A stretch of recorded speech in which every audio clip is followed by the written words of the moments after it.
Hello and welcome to this third session of Vergence. Vergence is a game of interdimensional conflict and family drama. That's what it says on the cover. So that's how I know that's what it is. This is a game that's available on itch. We're playing from the 1.3, I think, version of it. Maybe yes. I know Harry's mentioned they have a Discord for it and so on, and they're kind of continually refining it. It is built on the Forge in the Dark mechanics, though it has stripped out a lot of the things, and it is a game that really leans into emulating Amber and kind of multi-dimensional travel and things like that. My name is Lowell, pronouns he, him, and this session is part of the Gauntlet Gaming Calendar, which is an online gaming club that you can find out more about at gauntlet-rpg.com. We're one part of a group that includes separate Gauntlet publishing and other areas. All of our stuff there is at that webpage. You can find out stuff about that. Check it out. We've got lots of videos in this channel, on our own YouTube channel. Check it out. Support us. Come and see what you think. If you like these APs, commenting is always nice, especially when you give us comments about how much you dislike safety tools, because when you do that, that only makes me happy. And then I go and tell everyone and we all laugh. So there you go. I just want to share that with everyone. We do. I got one this last week, and it was absolutely written by a third grader and joyful in its complete lack of spelling or sense. So chef's kiss, job done. So last time we left off with our group having headed, after doing some investigation, some checking into things, to a crossroads city, a dimensional city that is close to the Akoros, the our sort of Agoros, our kind of cave and nobility of the three vergences of the three versions of the world is most close to classical Amber. Went to this city because they had a lead that possibly one of their parents, in this case, by the name of Curling Tourmaline, Smile's father, had been there previously. And when they went to investigate, they found out that he had been there before the supposed attack that he had conducted against and murder of the sovereign of all skies, but that he had also been back after that, and that he was working with some kind of engineer. They followed up on that, and they carefully planned their approach, and then Sans Echo went in, and it all kind of went differently from there. They fought some weird priests and things, and they were able to defeat some portion of this dark conspiracy that had this loom that was unweaving the very substance of Servatian, the city that they were in, the plane that they were in, which suggests too that the other planes that you've heard that have been destroyed, this may have been the mechanism that was used to destroy them. They were able to disable the loom without destroying it. So they the group does still have some physical evidence on site, but it was a taxing fight. We got to see what happens when you run out of stress in this version of the game, which is a little bit different than it is in basics things. Because we had a week off, I'm going to go and have everybody give us our elevator pitch for our characters, just so we're all on board about who we are again, and we get set for that. And then we're going to kind of roll into where we're at and what phase we're in. Uh, let's start with Sans Echo, because I saw the cat was in your way, so I Oh wanted to yeah, make sure yeah, I did that to you. exactly. She's like, you can't be using that mouse. That's mine. So yes, I'm Sherry, and I am playing Sans Echo. It's the seventh incarnation sign, whatever all that means. She's intense. She's very intense. She's an oracle and a path walker, which means that she hasn't attuned to any of the standard Vergence power sources, but she discovered a set of secrets of her own that she has used to manifest her abilities and power. Um, she can push herself and choose to show up someplace unexpected. And she has followers, and once between rests, they can take a consequence instead of me. I probably forgot about that. Anyway, or maybe I did use it. I don't know. And then I can also pierce the veil. Like people, I can tell if they're lying to me. I can tell. I am hard to confuse or deceive. I'm always aware of my environment, even when I'm sleeping.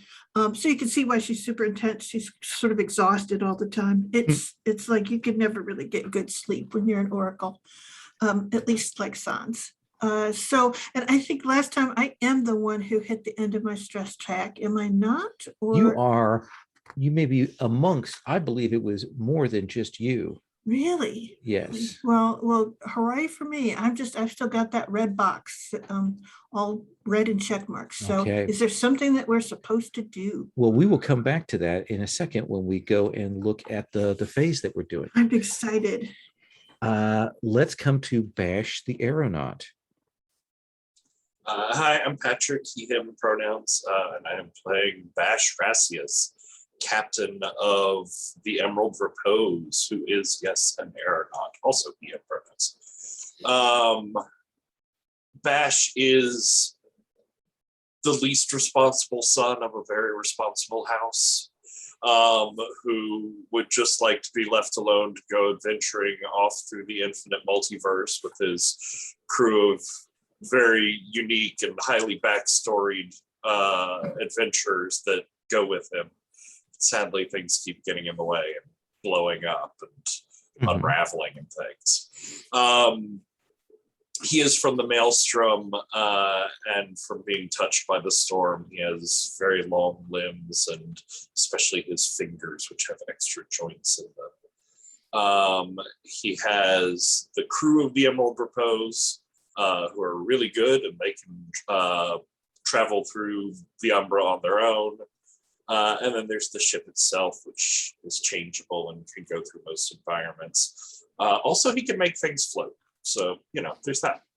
There is that. Yes. Is sort of beat up from our adventure with the Loom, from various and sundry very deadly things that almost happened to her. It's a very close thing. Yeah. Excellent. That gives us a good sense of who Bash is. And then Smiles. Hi there, I'm Tyler, he, him pronouns, and I am playing Smiles Like Daggers, also he, him. And I am a beast rider of the serpent. I'm a serpent mage, having drunk the heart blood of the serpent, which means I'm able to travel amongst the dimensions myself. As a result, I also have sort of weird nictating eyes, so my eyes blink like this, but then my nictating membranes go like that. I also, as a beast rider, have a mount named Timber, who, because Tyler is a vacillating sort of person, and I haven't used it yet, I've changed one of the things that he has from having a venomous bite to instead being charming and friendly. All right, then. Um, That's quite a switch. It is quite a switch, but I figure it goes along with the fact that Smiles is a fairly friendly kind of a party guy, is at least what he's known as. But in fact, underneath that, he is a bit of his father's son. As mentioned, my father is Curling Tourmaline, who is the spy master of the realm, and I am often sent as an agent of him, and I have a network of people that I can go to for information pretty much across the multiverse. And I have the symbol of the Beast Rider, my blood lance, which we got to see me use with pretty good effect last time. Very good effect, quite honestly. And that brings us to Negative the Shapeshifter. This is Harry, he, him pronouns. I'm playing -7 Jovial, also he, him pronouns. He's also a member of the Serpent, but after he drank the blood, it turned him into a shapeshifter. So he can, grow wings and all sorts of things and turn into a couple of different monstrous forms. His father is 12 Brown, who's actually a chieftain or a warden of the Leftward Reach. He's pretty high up in the pecking order, and he's the wastrel son because he has a favorite son who I love to try and piss off as much as I can, but he's just written Negative off completely. So Negative just travels around. He's found these nice people with a great ship and great attitudes, and he throws parties all the time. And he's normally it's his skin is deep reddish, but it's not actually skin. When you get closer, it's a light layer of fur instead. And what I was gonna say is because I got sick last time. I think the first and only role that I did was to get a bad role at seducing somebody. So I'm thinking that they actually poisoned me in the attempt, and that put me out for quite a while while on the ship. Yes, I think you would have come to in Servatian, probably woken up by the feeling of weird, dimensional energies. I think you and the others are sensitive to that. And so there are probably a handful of people who are attuned to their various vergences who would have felt that battle that has come to an end. The other thing I think we found out last time was that there was an NPC who has been going on journeys deep Umbra. I believe that was that Dread Red Guile, I believe? I know that Iridescence Joy is missing. That's the one friend that we had that was missing. I don't remember having I think my rival show up. last time they found out that someone else had been traveling repeatedly out. And Yeah, that was Dread Red Guile. Dread Red Guile. Okay, Yeah. Okay. Been going on repeated expeditions into the deeper Umbra. So that's another piece of information the group got last time. Okay, cool. So we're going to take up, and we're kind of in the free play right now, but we can move to some other phases here. Once we I want to do a scene of the four of you together, do a little interactions. But our choices are, when we kind of move to that, we can move to, if you have something you want to do, like an operation, you choose a target and we do a plan. But I don't think you do. That's just off the top of my head. You can rest, which allows you to recover stress, your free assists, reset abilities, reconsider bonds, all of those things. It's a marvelous thing, but it does tick the clock forward for the bad guys. On the other hand, you can also schema, which allows you to heal, earn favor, make alliances, manage your contingents, and conduct long-term projects. So that is another possibility that is out there. But let's do a scene in the kind of wake of this. Maybe some time has passed, an hour or two after you've finished off these agents that essentially devolved into these woven forms and vanished. The three of you have been searching this location for other things, and we're going to assume that Negative, you would have arrived on the scene. This weird factory warehouse kind of smithy place that they went down into the undercellars of it, and there is this enormous, weird constructed loom that fairly vibrates. The string that kind of comes off of it kind of vanishes into the world, like you know that if you followed it, you keep going to another place in the world, but visually you kind of like run your eyes along the string and then you can't, like it has this vanishing point to it. It is a weird distortion. So let me ask you, because the wishes last time were to interacting with some other powers was the request from that, and having Harry back was another wish on the list, which we've done. Having a chance to run into some other NPCs was another wish. And then particularly Bash wanted to study the loom. So Bash, do you want to do that as a role here, or does that feel like maybe a long-term project, or to move it to somewhere? What do you want to do? I mean, it feels more long-term projecty than just like giving it a once over here and then screwing back off to the ship. So I think then maybe on scene you are directing your crew people to like take this apart or open up the things to get it out of here. Does that seem fair? Yeah, I imagine there's a lot of like peripherals we'll probably have to leave behind, but I'd like to try and take and recreate this central structure in like the hold of the ship. Sure. Your crew is quality too. They're high quality. Why don't we roll for them? Let's have you dispatch your contingents to do this. Sure. So that means they roll 2 dice. They roll 2 dice. Got a bunch of dice on the table, don't we? Oh yeah, we do.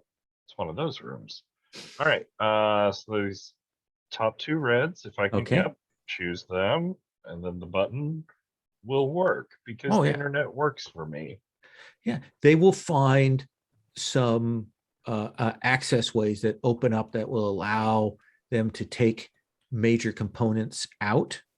And as you may recall, last time we described this place as being made up of kind of these islands with the crossings between them. So you're able to bring the ship over closer to this area and do this in a way that is more discreet than you like clearly salvaging and thieving from this facility. Smiles, what are you thinking here? What are you saying? What are you telling negative? What are you doing? How are you feeling? I think I am doing a quick field bandage on my slashes that have been cut into me, and I don't feel great.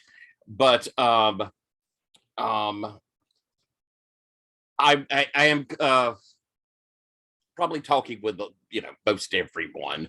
I don't think I've peeled off to anyone in particular.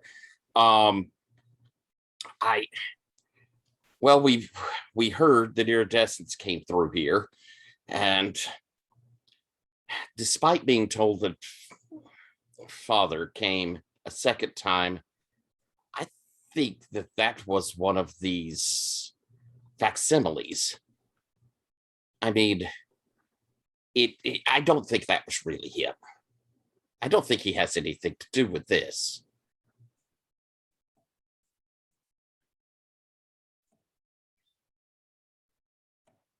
I say, looking around. And no one gives you affirmation. They're all like, no, I really need it. Yeah, I do think Sans Echo goes definitely. If we can run into these, if we know that they exist, we have to see what we can do that will help us identify those facsimiles. Because I'm sure if I know the original, I would recognize a facsimile. That's good to hear. I also, if this is just one of many of their machines, we should warn others. Of what? What to look for? We see the ritual here. Do you think it would be copied elsewhere? We heard about some unraveling in a different place. Was knowing Yes. that, can we look to see if there's a similar, like, sort of pentagon or sort of setup that existed in the city before that unraveling happened on that planet? Bash, have you seen anything that might give us a hint to look for?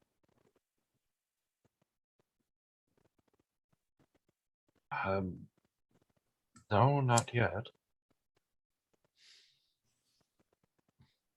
I leave you fellows alone for a day, and I come back and you're bleeding. And Missed having you here, I'll tell you. We could have used the help. now you found looms that can destroy entire worlds. So are we looking for Norns, or, I mean, fate spinners from somewhere? I mean, I do have a couple of friends who lost their world, and I haven't been back that way to check to see, what was left there in its place, if it's just completely blankly gone. We can always swing by there for a little bit to see, the full after effects of what the looms can do. It's a good idea. That does have merit. It's nice to have a plan in the nice sort of semi-collapse. There we go. Oh goodness. Let's get Sans back to the ship, and I have to admit I'm rather on my last legs as well. I'll make the drinks. So we cut to the group back at the ship, and you have the opportunity to do your scheming activities here at this point. You will, at the end of this scheming phase, assuming that's what we want to do, you will regain 4 stress. So let's go ahead and have you mark that 4 stress as recovered. Some notes on scheming actions. You can't spend stress on scheming actions, so no pushing. You can take a devil's bargain. And you can't assist by spending stress, but you can give up your scheming action to help somebody else. Now, the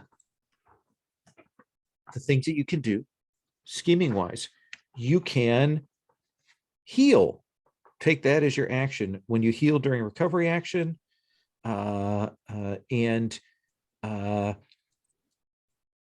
essentially, even on a failure, even on a 1 to 3, you will clear all your level 1 harm. And I don't think anybody has level 2 harm, do they? Okay, so a healing action will clear that. Otherwise, it will stick around. You can earn favor by interacting with another group and contacting them and doing that.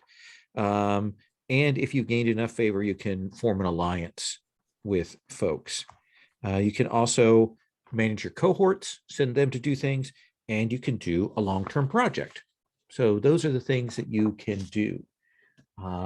And because this is another session, we go back to our faction thing, and you will gain another favor with your faction. Because you have an alliance, you automatically gain favor with them. So don't forget that on things. You can use favor as a way to get an extra die if you can justify how they help you out. So Bash, what would you like to do? And I'll say one other thing before we go too much further, because it's the first mechanical thing. Like when we finish the scheming phase, you could do another scheming phase and recover another 4. It's up to you how you do things. More ticks, the same thing. means like more ticks on the clocks for your enemies, but at least it is a way to do more things. So Bash, what do you think? Lo, can I ask you something Yeah. real quick? Yeah. Our sanctuary is actually our special Venice world plane, Yes. isn't it? It's not the ship. That is correct. Okay, gotcha. And let's look at what you have with that. You Um, have oh yeah, when you spend a rest or scheming I phase in was your about to base. say, yeah. So if you wish to return there, head back to there, we can say that you can clear 6 stress. Ooh, that's nice. And for our Confederates, did you get that we got 3 faction or Oh, 3 that's favor with 3. that faction That's instead right. of 2? So you have 6 favor to play with because you started with 3, so you should be at, there we go, that's 6. Cool. That puts me on a much more manageable level of stress. Good. So I want to do one of the other things. And I think it makes most sense to look at that loom and at least start on a long-term project investigation on it. So basically you want to, is it a matter of investigating to find things out, or is it that you want to do something with this? I think he's much more tinker with the thing than find a book about it. Okay. Well, And it seems like it probably wants to be on a place rather than like traveling through Vergences on the ship. So we'll unload it here at the. What ability do you think is most appropriate for this? Is this engineer? Is this study? Is it something else? It's probably warp, given the weirdo reality altering nature of it. That seems like a reasonable a thing to do. Do you want to take a devil's bargain, or do you want to get your faction to assist you? Oh, sorry, Tyler. I think I was on the wrong tab and took the extra 2 stress off of you than me. What would a devil's bargain be? You know, Well, just ask it. they would know that you have their device. And that would be step 1 to them trying to find their device.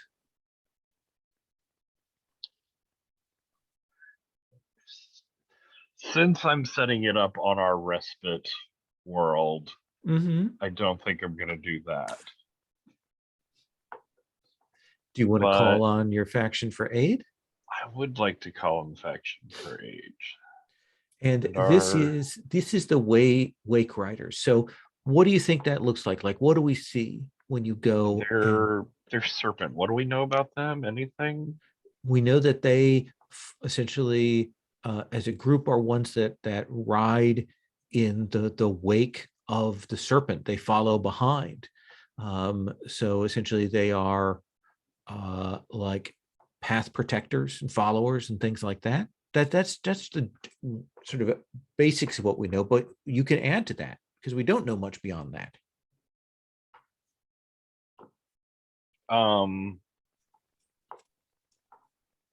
See, I think Smiles or Negative would have a way to know where the serpent has been recently, so that we can go and like search for some of the Wake Riders through the receding ripples in the realities around where the serpent has gone through.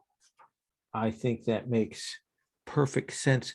Do you have a preference, male or female, or gender neutral, or something else? I don't. If you have one that you prefer. Okay, let's do that. Sherry, can you come up with a name for me? I'm not going to put Patrick on the spot. Is a person a name? A name of a person.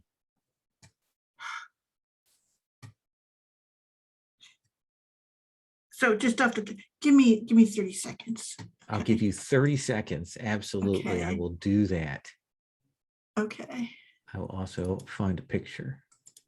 Yeah, the picture will give me the name. Okay, so you want me to get that's how you delay. Yeah, see, That's how this you is work Exactly. this. You're just asking something unreasonable to just name a white square. That's Yeah. Exactly. ridiculous. It is kind of hard. So I always start with the picture first. Okay. Let's see. Oh, I like this guy. We've used him before, but I really like him. They will be a serpent. Yes. There he is, Sherry. He is next to 12 Brown. Oh, that's up a ways. Okay. Ah, I see. Oh, I think it's Fortin Gray Rat. Type that in. I am.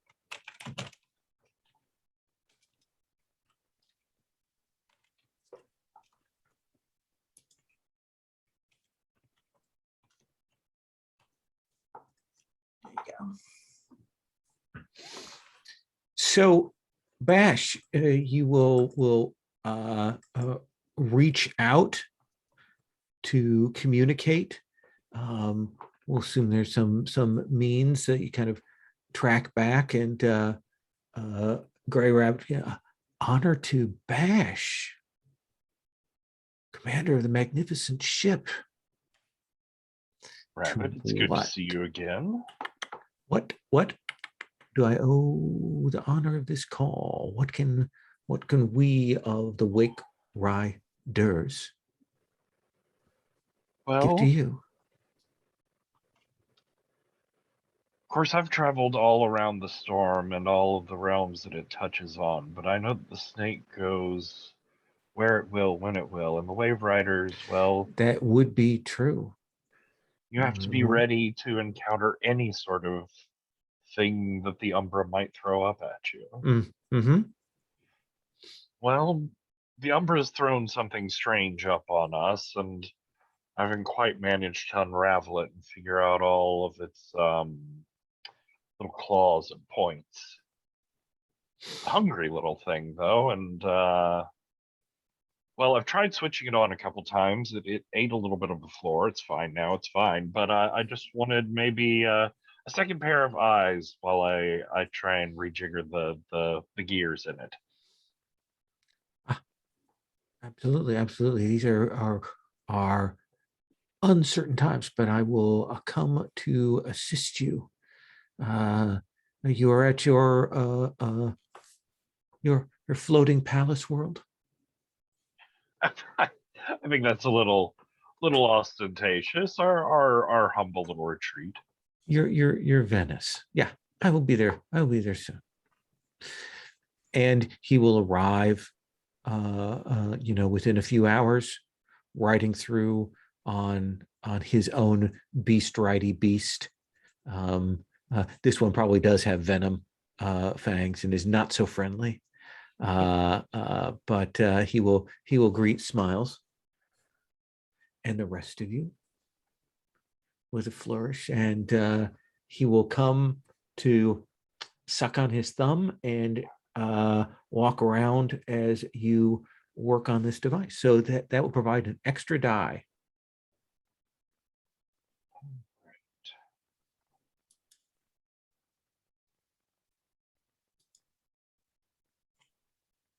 Okay. So bring one of these up. Yeah. Yep. You want to do what you say? Okay. Roll. Do something. Okay, but that's 6. But that is a 6. So that's pretty good. You will realize that this is operating in a different way from any of the Vergences, like how it approaches the dimensions, how it approaches things. if you imagine that each of the Vergences is kind of a paradigm for how to move through the world and how it envisions the umbra and the pass through, it's a different way. You're not sure how it's used to move, if it is, but it definitely views things and unwind stuff. And it feels very alien in that regard. But the thing that there are two things that kind of bother you is that there seem to be kind of settings for changing it into storm stuff or into serpent stuff or into orb stuff. Like it can convert things. And the other thing is you will see some markers like in the deep workings of this device down kind of like when you clamber in to the center of it, that reminds you of the Kernan Monastery. And they are a faction out in the Umbra. And now I need to look them up so I can give you the full details on them as written in here. How does one spell Kernan? I believe it is Kernin. Oh, sorry, Kornin. Cornin. Here's the basics. It is said that in ancient times, there were many orders of warrior monks who devoted themselves to the Vergences and power sources now lost to history. At least one remains, however, in the Cornin Monastery. The Cornin monks live in a world of shadows and flesh-ripping winds, devoting themselves to perfection of mental and physical prowess. They have strange and formidable powers, but they choose not to employ them except in self-defense.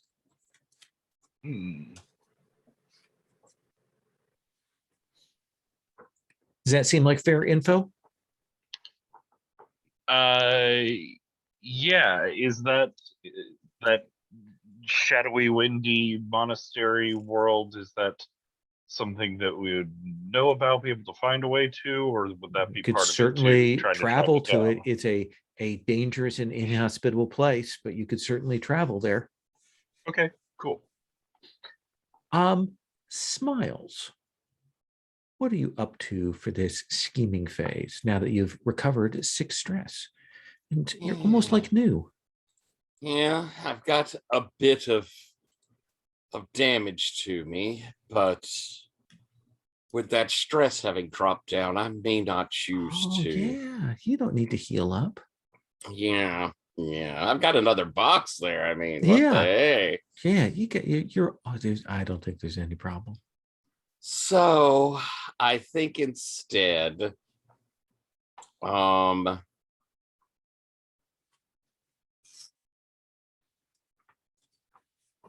think I'm going to attempt to earn favor. So who do you want to earn favor with? An important NPC, an important faction? What do you want to do? Let's talk about that. Kind of a little of C, both the above. I'm going to get in touch with my mother. Anastasia. That sounds dangerous. Let us assume that because she is your parent, that you, though you probably don't tell anyone this, that you do possess a stone that connect, that you know how to connect to her and you can reach across the plains. Does that seem fair? Oh, that sounds lovely. I was figuring I'd have to warp it otherwise. Yeah. So you will reach out through it. There is that bit of moment where clearly there's some hesitation on the other part, but you can present the image of yourself so they know it is you. Mother, And- I'm calling you. And then it will shift and you can see your mother is there, though. And imagine a picture that's almost like a kind of a picture frame that appears there in the air, and she very clearly walks in a particular way such that you can't quite see what is going on around or behind her. But there's definitely movement and hurry and things happening. And she will say, Smiles. It is good to see you, Mother. Safe. It is good to see you. I had hoped you might check in before this.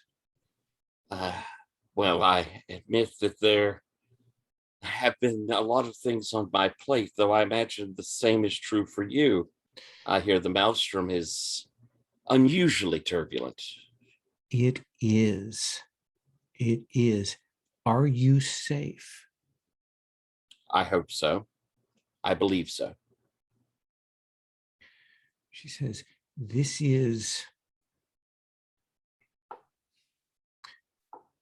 a time of much disturbance.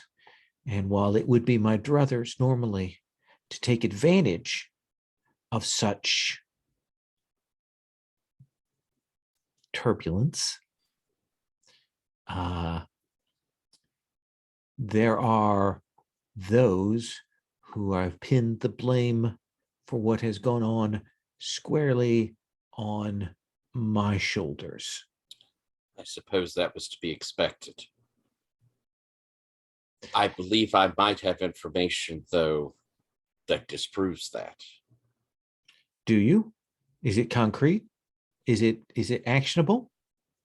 I don't know if it's actionable, but I have found something that would imply there is something afoot of great breadth. Implications, and you do not answer when I ask you this concrete. I check this is speculation, and My friends and I have discovered a device meant to unravel worlds. And we believe that is a part of what led to the death of the this Stormlord. Stormlord. And where did you find this device? I want to say Scaramouche, but that's not really what it's called. Servatian. Sebastian. And you see her kind of wince of one of your father's favorite places. If nearly ceased to exist, it would have been no one's favorite place. Still, there's another connection to him. I have sadly lost track of him as well. Well, this is the thing, is I would certainly like to get a hold of him right now, given my past with him, given the fruit of that interaction, that being you.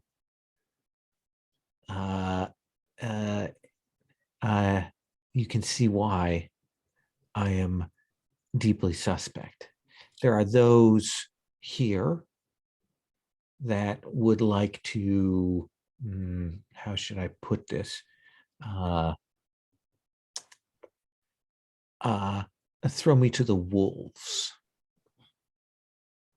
That would be very unfortunate, Mother. If you It'd be very difficult. I think that's more important. Agreed. I would say I'm worried for your safety, but you are very resilient.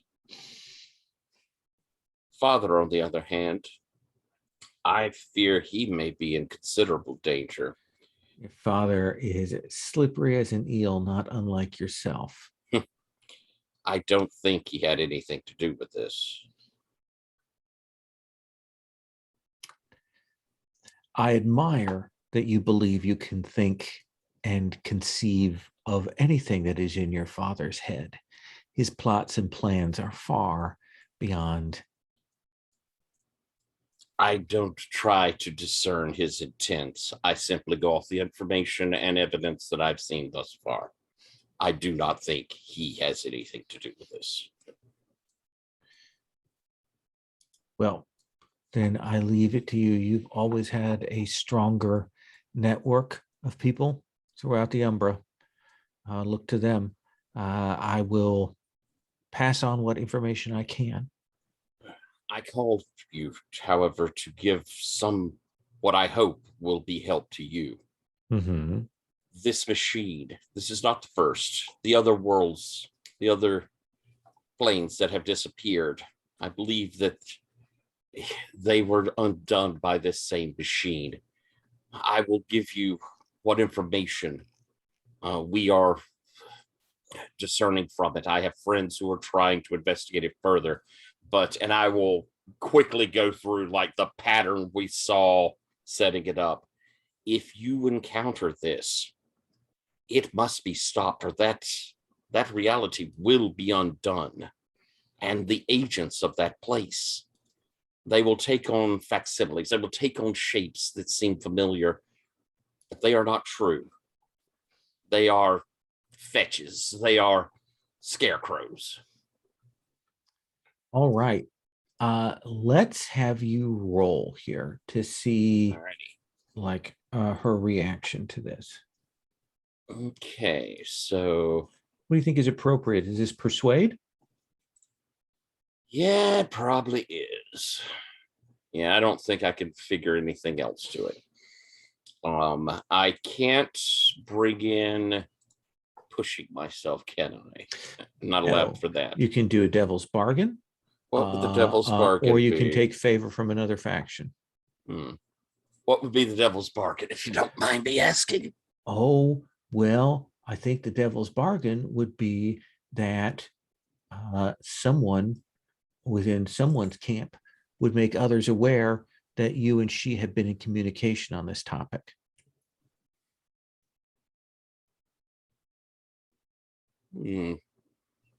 I'll take that bargain. Okay, give yourself another die. All right, and I think I'll go with the 2. Okay. Let's slide them over here. Come on, roll well, Tyler. 6. Perfect. Then you may mark that you have 3 favor on the faction page with the polity of Netresk. And you can spend that favor later. You can build that up so as to secure an alliance, which is one of the milestones for your work here on the conspiracy. And as we part, I say, Mother, it may not always seem like it, but I do love you.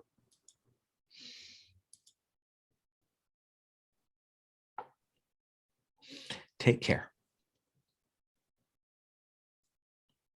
Sans Echo, what are you up to? So here's my question. Smiles has gone to his mother with that particular faction. Is there a rival to his mother in that faction that I can approach and persuade so that both of them actually are on the same page, though they don't realize it at the time?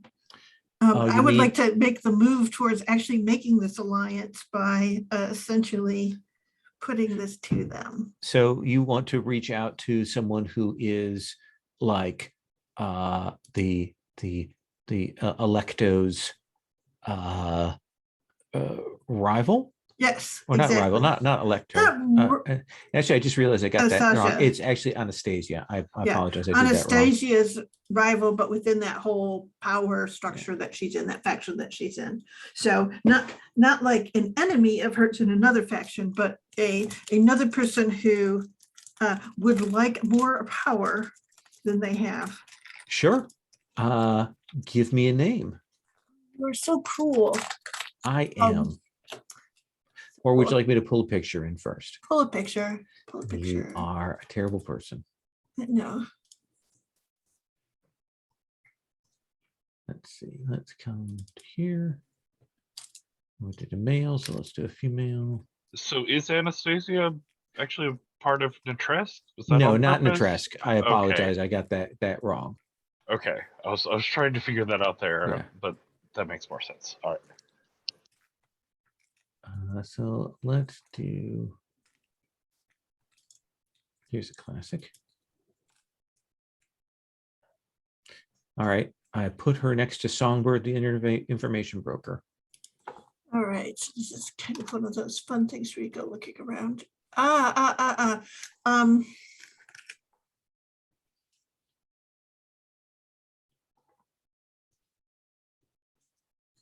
Let's see here.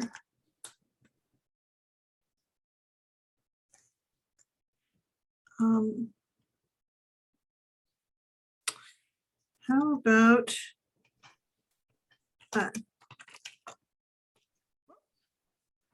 oh, sorry. Can I undo this enough? No, it is not allowing me to undo. So I wiped out your picture. I apologize. So you have to put it back in. Okay. Sorry about that. So anyway, probably I meant to type it in the cell below, but you know. There you go.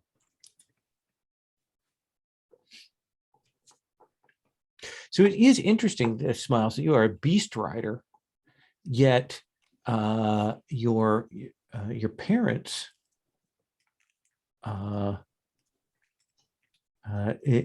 spires from Curling Tourmaline is from the beasts. He's from the Serpent. From the Serpent. Okay, Yeah, he's Spy Master of the Serpent. that's right. Yeah. And she is from the Storms. Right. So So it's and she's even from the worse Storms. than I thought.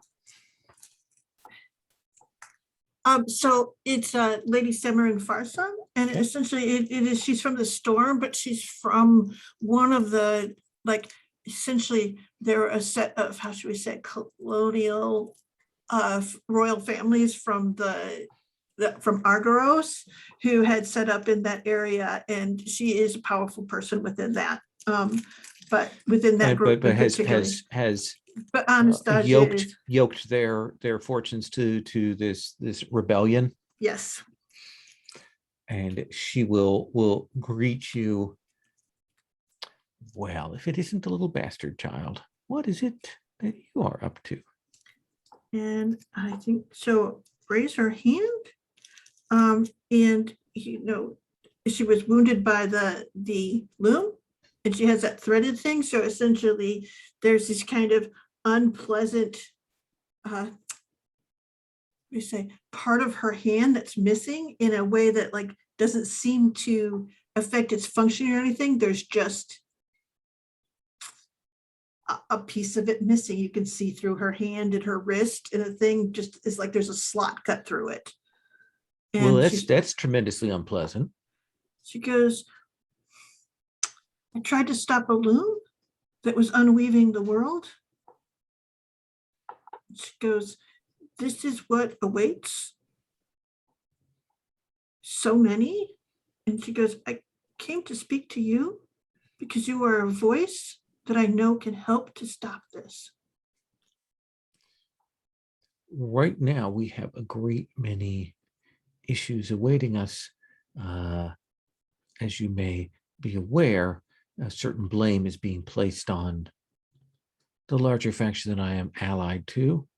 And now the question of whether I should continue to support them or not is sort of at hand. She goes, you will make that decision and you will make the correct one. Well, She says- yes.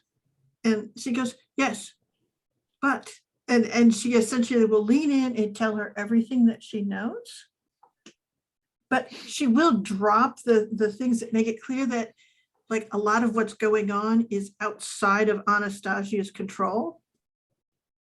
If that makes any sense. Mhm. But she doesn't, you know, she doesn't say you should back in Anastasia or anything like that. She lays all of it that, you know, essentially what happens, this will prevent a great unraveling of all that we know of civilization. And she does put it as civilization because that is. Okay.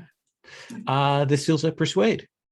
Right. I have 3 dice in that, so I'm going to go with that. Okay. Okay. I could still mess it up, but I'm gonna try. Yes, you could.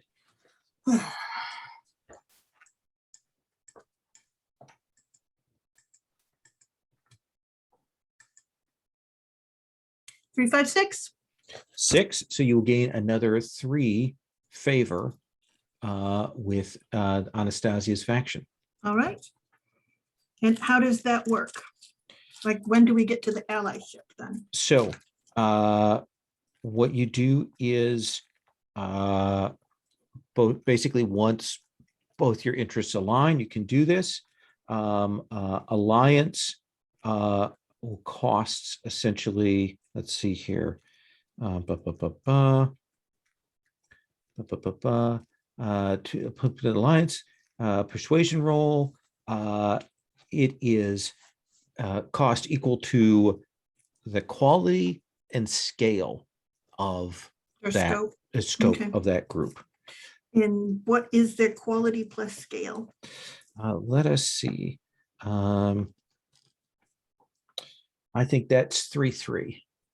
So we just met that. Yes. And when we say cost, what do we mean? We lose that You- favor, but get You the would lose alliance? that favor, but you would But- have an alliance, and then every phase they would generate every like session they would generate additional favor for you. Okay. Does that seem reasonable? Are you ready to go with that? I'm Shall we good with spend that. it? Yeah. Well, Why don't that'll we be go an ahead and action. spend it? That will be a scheming action. Oh, okay. Let us come to negative. Negative, what do you wish to do? Um, I think each one of us has a void stone, and Mhm, yeah. which is a trump. I'm going to say that mine's attuned to my mother. Yeah. And I'm going to reach out across the void and try and get her attention to see if she will speak with me. And she doesn't have the power that you do. She doesn't have the gift. So there is that thing where when it kind of pushes through onto her, like she can't quite stop it. So there it's but she does try to bring herself up because of the power that is immense. She tries to straighten herself and Yeah. then when she sees you, she's like, oh good. I was a little worried there. Oh yes, the beautiful soul that gave me life. It's so good to see you. How have you been lately? Oh, well, let's say that things are unsettled. I think that's the Yes, best way to put it, as you may have guessed. yes. Things are happening all across the Umbra, and it seems to be just getting worse. I had an idea that if I trade you a little bit of information, if you could help me in a project that I have in mind.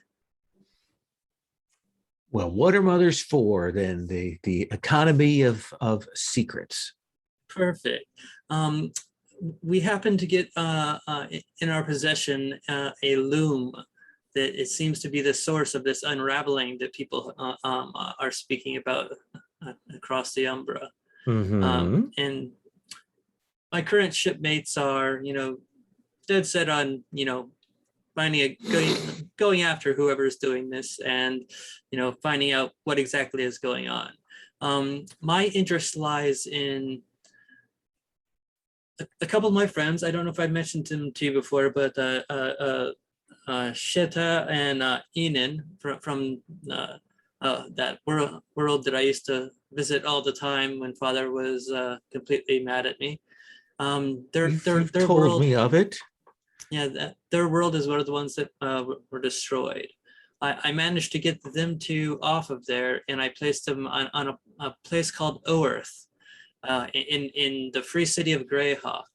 And I'm thinking that if you with your information sources, you can find other refugees and send them to this same place so that they can meet up with my friends there, and we might be able to get a coalition of the refugees to try and see what kind of information we can get from them as a whole, and maybe, let them have a hand in the actions of going forward. I can certainly see what I can do about that and to put the feelers out for who else might have escaped from your little isekai playground and see what goes on. Yeah. I'll basically take any refugee from any place that unrest has happened. I'm just trying to get them in one location so that if I visit them and work with my friends, they might be able to But you get want something the together. people from this world that was destroyed. Oh, not just that one. Any of the other displaced refugees that are. This is the multiverse we're speaking of. There are refugees everywhere and anywhere. Tell me what it is you want. Yes, the refugees that have actual knowledge or are affected directly by the unraveling of things. I'm talking about refugees who tell strange stories that most other places will, just, think that they're crazy and such. I need to round these people up, and I want to place them on Orth as well, and then I can see what I can get from them, whether it be help or knowledge. All right. I can start building that up for you. I can start working towards that. What do you think is the appropriate role for you to convince her to do this? I think it's probably going to be persuade. All right. And let's see here. Yeah, I think I'm going to go ahead and push myself for 2 stress. You can't on Oh yeah, scheming sorry, on the actions. scheme actions. So what devil's bargain could I get out of it then? Oh, well, she'll immediately go and sell the information that this is going on to others. Okay, well, I'll take that devil's bargain because Okay. I'm hoping to build an organization that can stand on its own at some point, and I can be protective in the meantime to try and shield them until they get, into a good shape. And you may have to. Yes, 2 dice. Okay, let's see here. Let me go. It's going to be the first 2 green dice, and a 1 and a 6, but the 6 works. 1 and a 6. So that will be 3 ticks towards the project. So we'll say you've got 1 more tick on it to gather a group of these, and this would be a scale 1, scope 1 group Yeah. at this point together. Does that seem reasonable? Okay, so it's 1 tick on the project, and So it you've needs... got, it's a 4 tick clock, and you've got 3 ticks on it. Okay, cool. Yeah, that works. All Thank you. right. Let's take our first break here. Take 10, and we will come back and check in what the next step is for everybody. That's the one. So we're taking up here after the break with the group there in there. See, did we give a name to our Venetian world? Ooh, I don't think we have. I don't think we have. I suggest something Italian. That makes sense. Good.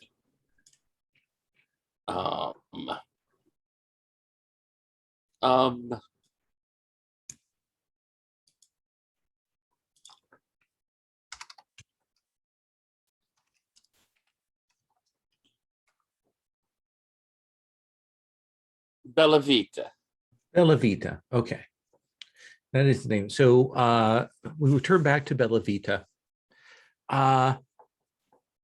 What is it that particularly, Bash, you like about Bella Vita, this world? Why is it a comfortable sanctuary for someone of your ilk who enjoys traveling so much?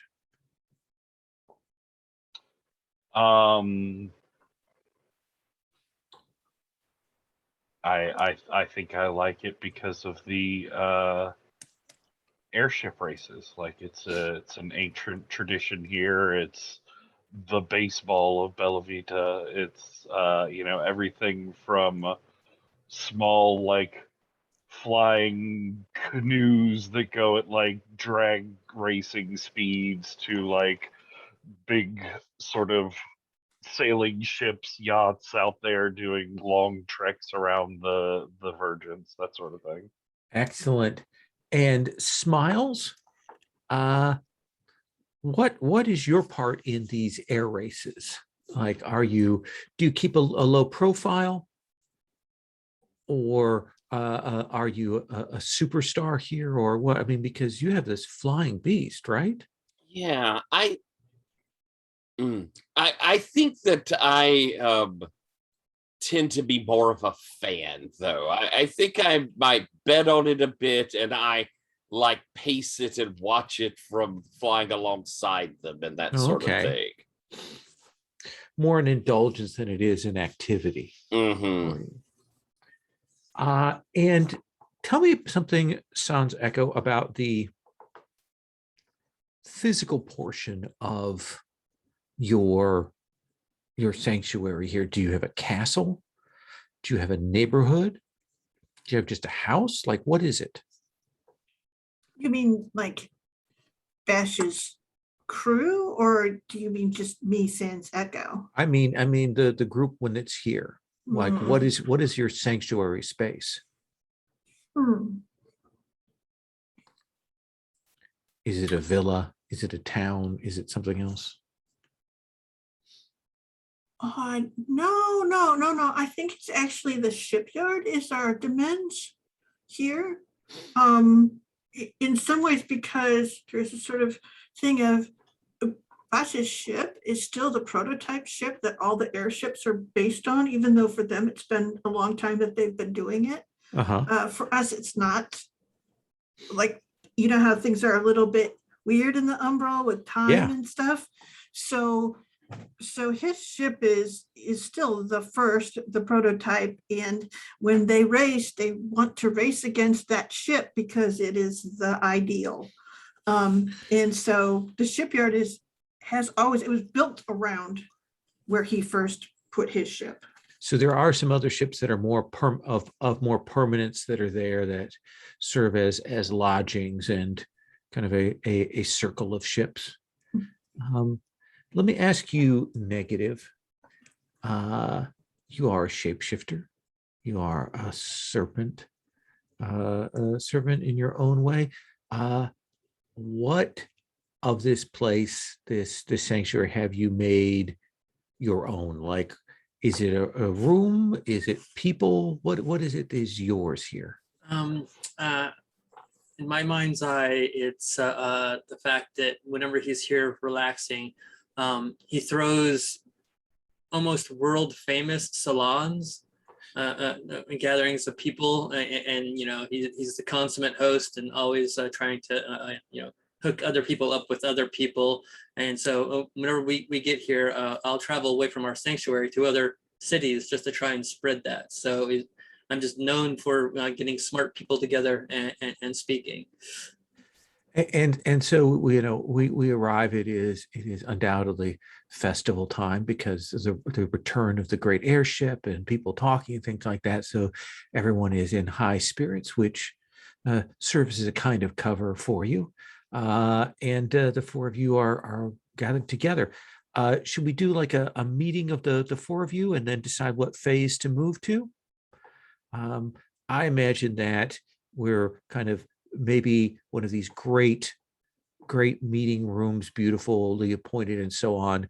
And we kind of take up where the celebrations have gone and have wound down. So we're kind of like the after party of one of those things with the four of you there. And I'm going to apologize. You may hear a cat singing the song of its people in the background. I apologize, but it's nothing I can do about him right now. So let's come back to that. Sans Echo.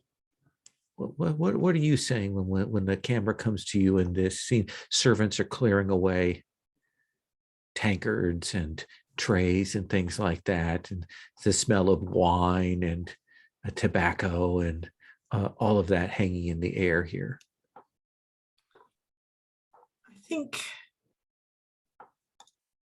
I think she stops and because we need to understand from whence came the loom. whoever made it has their mark on it, but there are other marks as well. So perhaps the monastery? If it wasn't built there, it was at least based around designs principles that come from there that they would know about. Guess not, it may not be the ones that are there now, but some far-flung legendary one. I am interested to hear what they say. I'm hoping they can help me start it back up. I'm interested to try translating some things through it. It Okay, warps things from one nature to another. before you do too much of that, I would like to get my arm back at some point. She does show you the sort of missing piece out of her hand. Now, it doesn't seem to keep her from doing anything. She's not bleeding or anything. It's just not there. I was thinking maybe we'd start with a rock or perhaps an orange before we moved up to your living flesh, but I mean any order you're comfortable in. It's just that the information is in there, I think, somewhere. So I just didn't want you to copy it over or use it for something else. Try not to flush out the gear memory. Thank you. Kind of sans thumb rather than echo at the moment, eh? Thumb still works. Yeah, the monks seem to be a dry lot, but I think they are our first place to visit to see where the threads start, pun intended. Excellent. I am all for looking into that. We have few other leads other than where negative you had suggested seeing where destruction had occurred before so that we can get an idea of what it's like. But Yeah, we might be able to do both. We could maybe just swing by the planet just to see if it's anything has changed or even if it's spread or anything like that. And then from there, make our way to the monk's place. That's a good idea. Have some sense of when a loom in a place is done a place. Does it undo itself and what does it leave behind? yeah, we may not even find that we can get there. It may be an X place. Oh, a conceptual loom as well. That would be horrible. Let's see. Before we get much further, I want to ask Sherry. I think I might have mentioned I was going to contact my mother, which would explain you maybe having your idea to go to the same place. Mhm. Are you telling me that you Oh, sure. Are sure. you? Yeah. She's like, yes, I assume that they each think that they'll be playing their hand when they have their next big meetup and they'll both know the same things. I did not anticipate that we would be dealing with my mother's rivals. Who will now have to ally with her. I suppose. Yeah. All right, Sons. If you think that was wise, Turns and she goes, it was what had to happen. And family makes the best rivals. your visions, Sons, I'm often mystified by, but I trust. Excellent.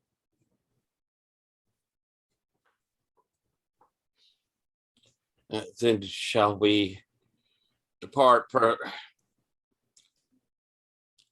out a little bit? To put any of our cohorts into play, we'd have to spend a scheme action, wouldn't we? Yeah. We could do and- another scheme round if you want. But that's going to tick stuff. It's a tick. What? Who cares? What? You each get an action and everybody gets to heal their stress. Do we want to take another scheme action, or would we rather not? Is anybody still carrying wound boxes full? I've got wounds, but I mean, there's other stuff that it might be. We could send a cohort out. There might be projects we like. I don't know. Yeah. Yeah, but- I'm just worried. I want to make sure that you're okay. Oh, I think Top shape. Patrick has more wounds than me. Okay. Yes. Yeah, I have my level 1 wounds, but I mean, honestly, if we did another scheme round, I'd be very unlikely to just rest. That's it. There's much more interesting things to do. That's the problem with rest. So I think we'll probably all get ourselves up to harm 3 and then be forced to, but Well, Negative would stay scheming all the time if he could, but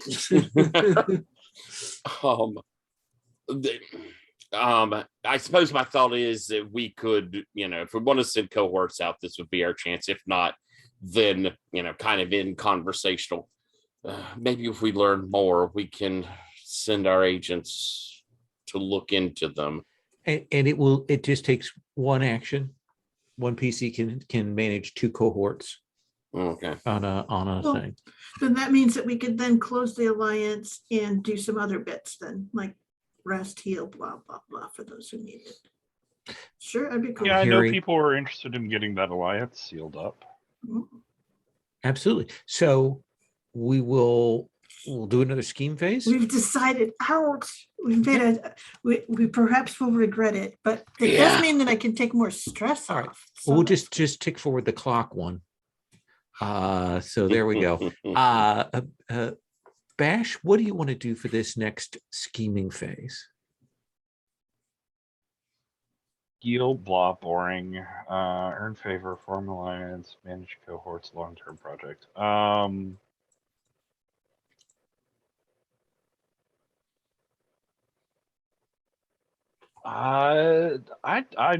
want to tinker around with this loom more. Okay. So this feels less like now like studying. You're trying to actually do something with this, right? Yeah. I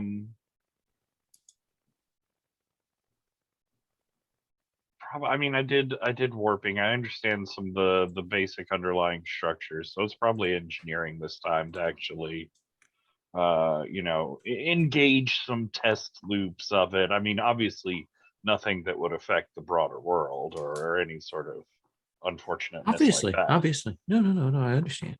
Yeah. Okay. So Totally on the same page. So that's 1 die. Do you want to use another 2 points from your faction since you've already got this guy here? can you spend Equal feeling. assists? Sorry. Can you spend assists to help him? You can. You can't spend assists, but you can burn your action to give them an extra die. Okay. It's all right. Just That would be because if we're getting favor, that would be burning out all but 2 of our favor to spend on stuff. Yeah, but you're moving things forward. Well, no one's running in front of me and yelling stop. I don't hear no stop. I mean, we don't would. in a very Willy Wonka voice. Yeah. So I'll keep namesy name around. You have to say his name. Fortrum Grey Wrapped. I have to find his name.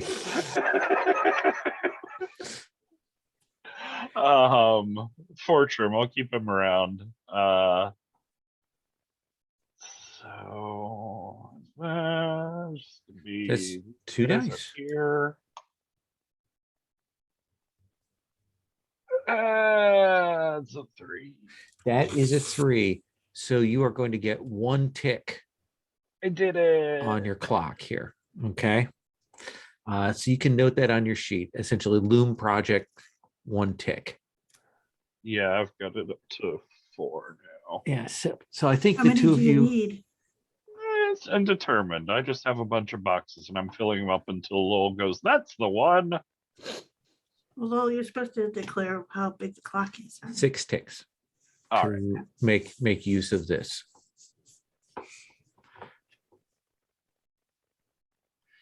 She calls me out on rules here. Smiles.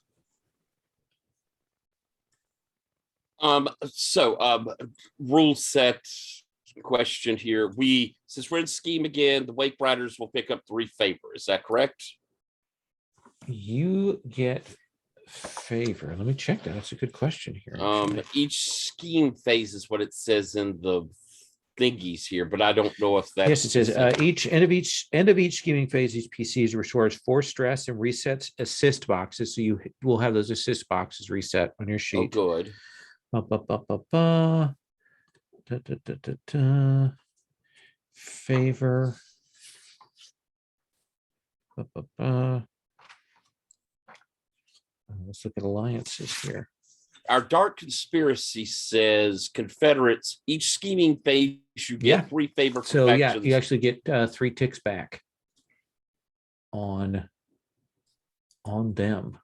That's okay. Good. Actually, you don't, because I just realized I shouldn't have given you that 3 at start of session. It's actually based on the scheming phases rather than start of session. So we're still at 2. But would we Hey, have? we did had 2 two scheming schemes. things. So let's see. So you would have started with, well, you would have started with 3, 3, 3. Yeah, I guess we would be up another 3 because you spent 4 from that 9. So yeah, you'd be at 5.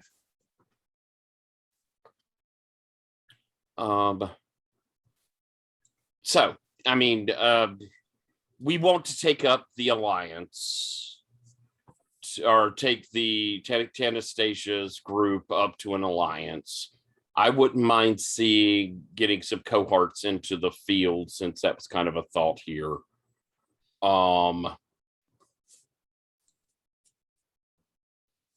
So I mean, I'll put cohorts out. Okay.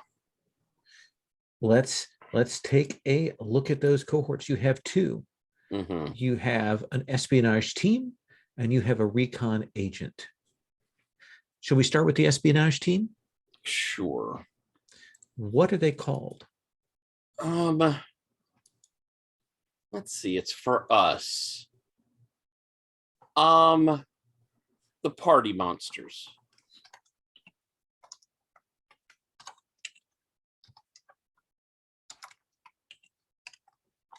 We've got 2 well-known indulgers of enjoyment amongst our crew. That makes sense to me. So what is it that you wish them to do? All right, so they're doing espionage, and I'll come, to the group. Some thoughts I have is we could either be looking for telltale signs of them setting up one new. We could send them off to, it's espionage, so it would be something like look into where the leader of the Maelstrom got killed, maybe find out some information out of that. Find us a new trail on Tourmaline.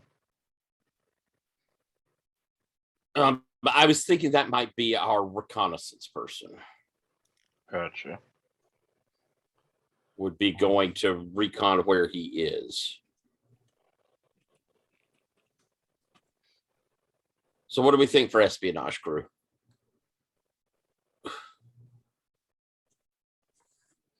Carrie, thoughts? Do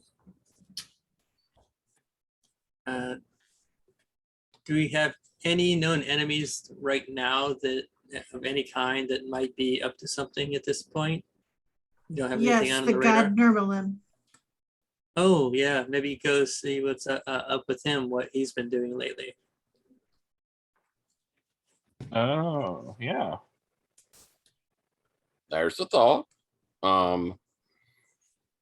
Sounds dangerous, but we could find out if he's involved in this.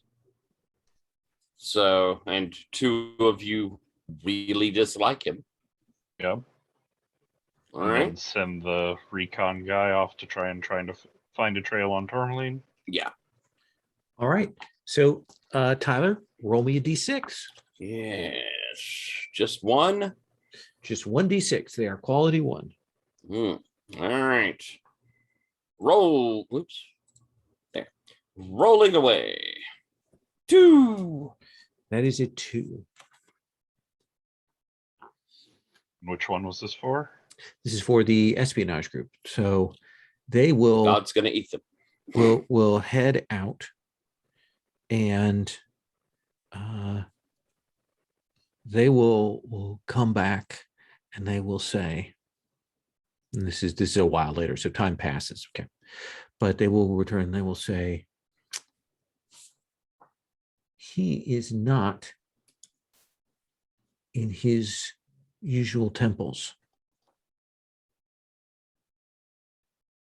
but there's no trail that we could find of where he has gone, but he is definitely not where he ought to be.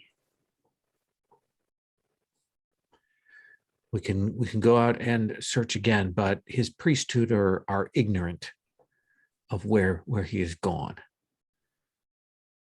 Sorry, we could not locate more for you. I feel like this is much more you two than me. That is useful, though. And then, what is the name of your recon agent? Me again? Ooh. Yes. That's a good name, though. Me again.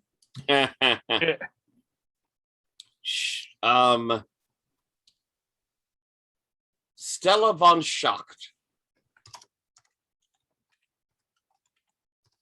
She's from here in Bella Vita. A little north of our usual city, but still. All right. Let me get a picture for her. And what is it that she say? What is it you wish me to do? My father moved off from our last position, and I would be interested if you could travel the paths a bit to see if you could hear word of him. You wish me to follow the spy master? Yes. To hear word of his passing, I do not recommend or expect you to catch him. Well, I appreciate your confidence in me. I believe in you, but I fear he is slippery. Well, let us see how slippery he is. Roll me a die. Still me roll. All right. Be better. Be best. Well, it was better, not best. I got a 3. Got a 3.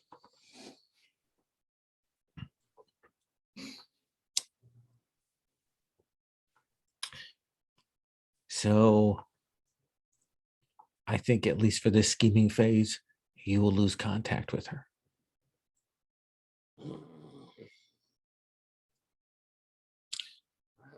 It sucks. I think you check back in the usual drops and things like that.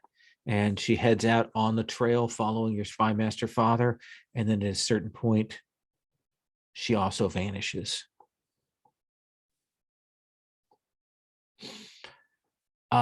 Sans Echo. Shall I close the deal on the alliance with the Maelstrom smiles? Yeah. All right. I will go to speak to Anastasia's group and ask them to consider an alliance with us. And why should we do that? Like, what are you bringing to the table? Seems to me you're getting something from us, whereas we are caught in the middle of something right now, and this might be a distraction. Much as I love my son, says Anastasia. Indeed. And she stops and she goes, there will be more that will be drawn in as more places and people are unwoven. If you are allied with us, then you will have alliances with them as well to look forward to. That will calm some of the difficulties that you need to deal with in the upcoming years. And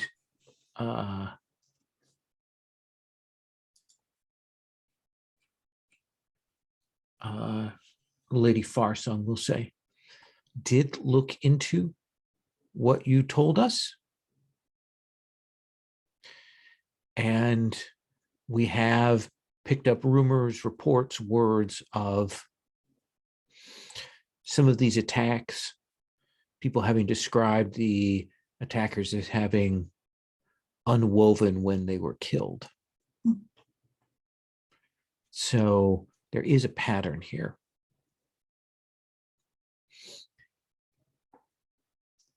We may have to call on you if things get difficult.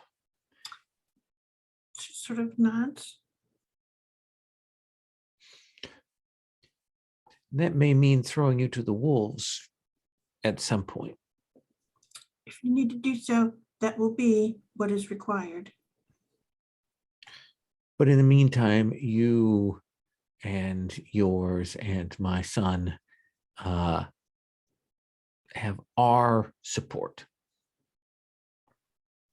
You can consider us allies. So you may clear that favor Okay. and mark an alliance with Anastasia's rebellion. She will say this: I just want you to be aware that by joining forces with us, you take a stand against the leadership, lords, and masters of the Maelstrom. You tie yourself to revolution within the Maelstrom.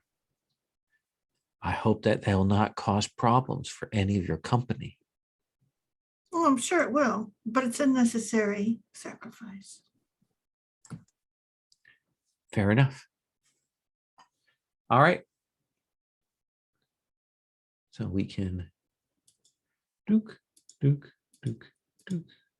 cut those ticks away and mark that. Then that alliance is made. Let us come back to negative. I think I'm going to try and finish off the project. And the way I want to go about it is I've got 2 in traverse and 2 in warp. Warp being able to world walk basically, and traverse being able to find transport and transport people from place to place. So basically, using the information I got from the last scheming action, I take that info and then I go personally to find these people and lead them to with my friends on Orith. And let me make an additional suggestion. Let me make another suggestion. You could do that. Or you could spend 1 favor from the Wave Riders to tick that last segment on your clock and then do another action. Would that be all right with everybody else to spend favor that way?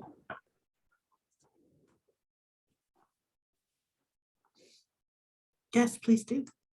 Yeah, I'm not Yeah. one to speak against spending it. Oh, hell yeah. Yeah. So essentially, all you have to do is call into them, and you hook them up with your mother's information network, and essentially they will go to places and gather people. Okay, yeah, that sounds good. So what do you want to do with? You now have an action. You now have another yeah. free action. Let me open that page back up real quick. Let's see here. I think I will spend my action to earn favor, and let me get back to the. Okay, so we've already got an alliance with the Wake Riders and with Anastasia's Rebellion. Mhm. And there are other factions are listed down below too. Yeah. Yes. I think I want to try and work a way to provide services to the Storm Knights. to see if I can gain favor with them, just so we have people in both sides of the camp. All right. So do you know anyone among the Storm Knights? Do you have any connections from your side of things? I know that Morgaine is Bash's sister, but do you have any connections there? Certainly they've had a fling. Yeah, maybe, but I don't have any actual mechanical contacts with them. Okay. So, like, how are you presenting this? Like, what kind of, are you going to the Storm Knights themselves and saying, you know? I think it probably more represent me targeting and seducing and sleeping with many Storm Knights over the course of some time until I can find one who might be a little bit more on the side of working outside of the command structure, shall we say? Sure. So what do you want to represent that sort of move and seduce and make contacts? I do believe it's probably going to be persuading, and it's the one that makes the most sense out of the abilities. Absolutely. But what kind of devil's bargain would Oh, that well, be? that would be Morgaine finding out that you've been sleeping with her people. Oh, I'm fine with that. I sleep with everybody. But in a way that it becomes apparent to her that there's something going on. So Okay, not sure. just okay. Yeah, give yourself an extra die. Okay, so that'll be 2. Let's see here. All right, so it's going to be the first 2 again. 4 and a 3. So I think 4 and 3. 4 is That's partial. 2 favor you will gain with them. Put that in there. Oh, there it is. Okay. So yeah, you can gain 2 favor with them, and essentially they will be there. There are a number of members of the Storm Knights who are drawn to you, to your magnetic personality, your calculated copulation, as Tyler has said there. And what's build their that up. quality and scope? Let's see. So I think their scope is going to be 2, and we'll also say their quality is 3. We'll make them kind of equivalent to the Wake Riders. Sounds good. Now Okay. I'm going to sleep with every faction member and gaining favor all across the Absolutely. board. You must be good at it. Well, I am a shapeshifter. Easily able to match the partner's expectations. So with that round of scheming done, where do you head next? To this vanished world, to Orth, to the Coronin Monastery, to somewhere else? Where do you think? Do we still feel like hit the unraveled world? Oh, to take a look at it? Yeah, we kind of as a probably pass should. through. Can we do a pass through and then maybe move on to the monastery, or? That seems smart. Yeah. Sure. So I mean, just, unless we get there and it's like crazy and we need to look closer. Right. I don't know. I don't know how this works. yeah, at least in theory, we're wanting to just scout spot, get information, and move on. Does that sound We fair? can Yeah, see if we make can sure- track down a place that isn't there anymore, but we know sort of the neighborhood it was in. Yeah, and just to make sure if there's any after effects that might be worse or anything like that. Because there wasn't a gather information and scheming, was there? There is. That's a project. Oh, It's as a a project. Yeah. Okay. Well, I There guess we is- could do that. There is gather information in free play too, but that's sort of the but for like investigating things is kind of done as a project. And Shall we go on to the monastery and then after that do our check into the planet? I will say, and it's just something that all of us have over the years got pretty good at. If we hit the spot that they've already done something with and they have people watching, we're all pretty good at knowing when someone's coming after us. It's a skill we've all developed over time. Maybe drawing them out isn't a terrible idea either. Now, or do we want to know more first? Um, Out of play, I'm just bringing up we have that skill as a faction. It's true. My impulse is monastery first and then go fishing, because fishing for followers is more of an active thing than just looking into the empty worlds. All right. The monastery? Sounds Lead good. on, Captain. It sounds horrible. I have a quick mechanical question though. Yeah. Since I completed that project and you said there were quality 1, scope 1, can I put them on the faction list? Yeah, I think to so. use for course? Okay, cool. I'll name them and put them on there. Okay. So Bash, you are going to warp this ship through the Umbra, heading to this monastery. Let's have you make a warp roll. All right. I think Bash is up at the helm. We're very much off the beaten paths and going into dangerous territory. So he's got the ship in his favored shape. That's sort of like high elven swoopiness to all of it. And he's up there with Shiver, the navigator. Do we have to wear really tall hats when we're in this mode? No, the hats would just be ridiculous because of course it's from the Maelstrom, but you are required at all times on deck to have some form of cape or flapping thing that can catch the breeze all the time. Excellent. I think I have just a scarf for that. Nice, good. Yeah. My ponytail. I mean, that's barely hitting regulation, but I suppose we can let it slide. I'll give a stress as Timber and I are flying around the ship, keeping an eye out. Okay. What would a devil's bargain on navigating look like?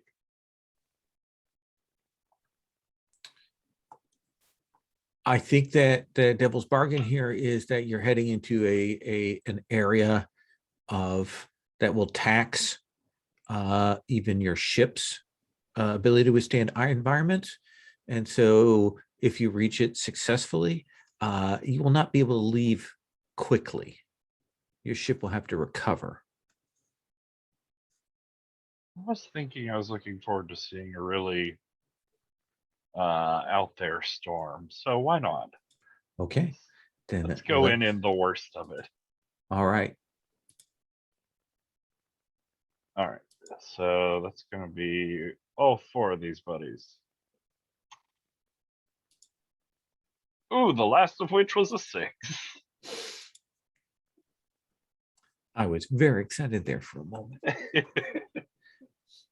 You will move through the Umbra to an area that is different and in some ways deliberately isolated. This is a place that is marred by its own old powers that have been lost and forgotten. And the storm itself is a shrieking, wailing thing that is it's loud, it's visible, it rushes against your skin.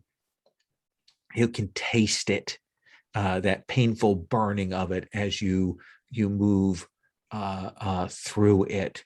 The colors do that warping where you almost see them as the flashes of lightning happen, that they fade off into spectrums and colors that you can't even see, yet you know are there when they flash through. They rend, and when they flash, you can see things in the clouds, big things moving through, shaping, echoing your ship. There's that effect where you see multiples of it. and there'll be a flash, and you'll see another shadow version of your ship, and it catches fire and explodes, and you see you and your companions burning and falling and flailing into possibility throughout as that occurs. But you're kind of holding on. It rains where you can feel the rain, but it's not wet. And when you come out, it is a plain that is riven with trenches, with valleys, Mars-like, that kind of deep roiling splits in places. And you can tell that these are not naturally formed, that these are valleys and rifts and runnels and things created by these monks in their practice. And at the center of this place is a yellow stoned great tower, the monastery there. People don't come here. And you don't see any other vessels here. There is, an entryway, great arched entryway, but there are no other windows or doors to this place.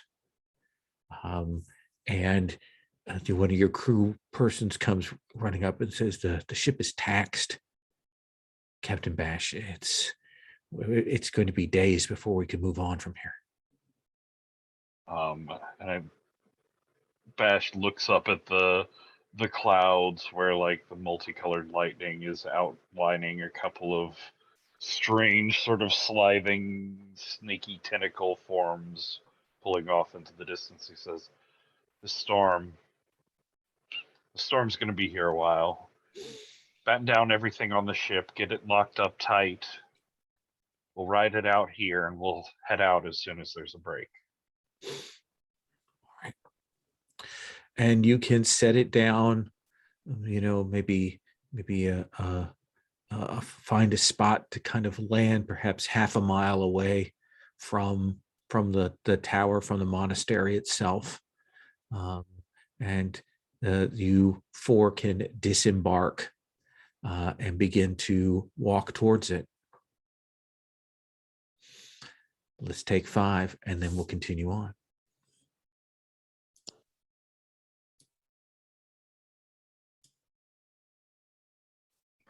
So you four will walk through this. You can see this path is worn with ages of people walking up and down, but it remains rough out here. You can see where there are places where maybe at one point they built other buildings and then destroyed those buildings and then rebuilt those buildings and then destroyed them again. This place is a place of the devotion and focus of these monks. And when you come closer, it's an arched doorway, perhaps 5-6 meters wide and twice that tall. And you will see a figure in saffron robes, color not unlike the stone of the tower itself. And as you approach, you can see they're quite large, and they look sort of mechanical, sort of metal skinned in places. You can tell that's something sort of like a transformation they've undergone rather than their natural state. And they've clearly been standing out here in the wind and storm for a while as the watch person. And as you approach, the eyes kind of blink to life. And when you're within hailing distance, they will say, "Greetings, travelers. Welcome to Koronin Monastery. You've come through storm and trial and tribulation. What is your purpose here?"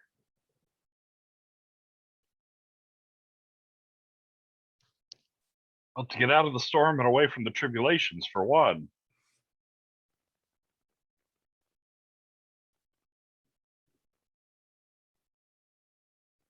So we're doing this out on the doorstep then? Or we're just They What may is be your seeking more than purpose that. Bash. here? What you speak of is transient, but you've clearly forced your way through these things, so you have a purpose. We we have, come- oh, sorry. no good. We have found a loom that unravels the world or things around it. It has symbols that are similar to those ascribed to this monastery, to these teachings. It works magics that don't align with anything I've seen from any of the Vergences out there. So what you know about that? Come inside, and I will summon our abbot to speak with you. Thank you. Yes, thank you. Yeah, but Thank you, Tyler. That, by the way, that is an old deep cut. I'm imagining. Think about it, how old that cut is. So he will walk back and will push open these double doors and take you inside this Spartan. To say Spartan would imply even there being some luxury here. It is smooth stone and doorways, and there are walkways up. There are no decorations visible out here. Brings you into this entry hall, and he says, "I have summoned the abbot." And then he just kind of turns and stands there. I'm rather parched. Wouldn't happen to have anything to drink around this place.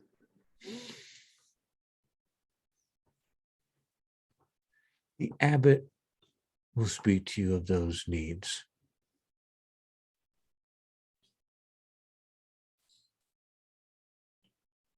He just sighs since they're looking disappointed. I don't think they're much on a good party here, Nig. No, I just wanted water. Ugh, I've heard of that. It's a mixer, right? Yes, it's very akin to tonic. And you will see a figure drop from above, from up this tower, the open space of it kind of drops down, and with some speed, but lands softly. And you will see this person walk forward. They are smaller, perhaps more venerable looking. Again, they are in yellow robes, but they are almost darkened with age, almost to an orange color, an ochre. And they will walk forward and they will say, "I am the abbot, whispering Narik." And they are lying, Sans Echo. Can I tell whether it's the abbot or the name of, or their name? You know that they are lying. She goes, that is not entirely the truth. What do you mean? I can feel the lie. I think that you are mistaken. I am never mistaken. Nick, this is starting off well. Yeah. Well, it's an oracle. I mean, she knows things. I mean, these people are, monks and of some sort. I mean, they should at least understand some people have abilities beyond the ken of anybody.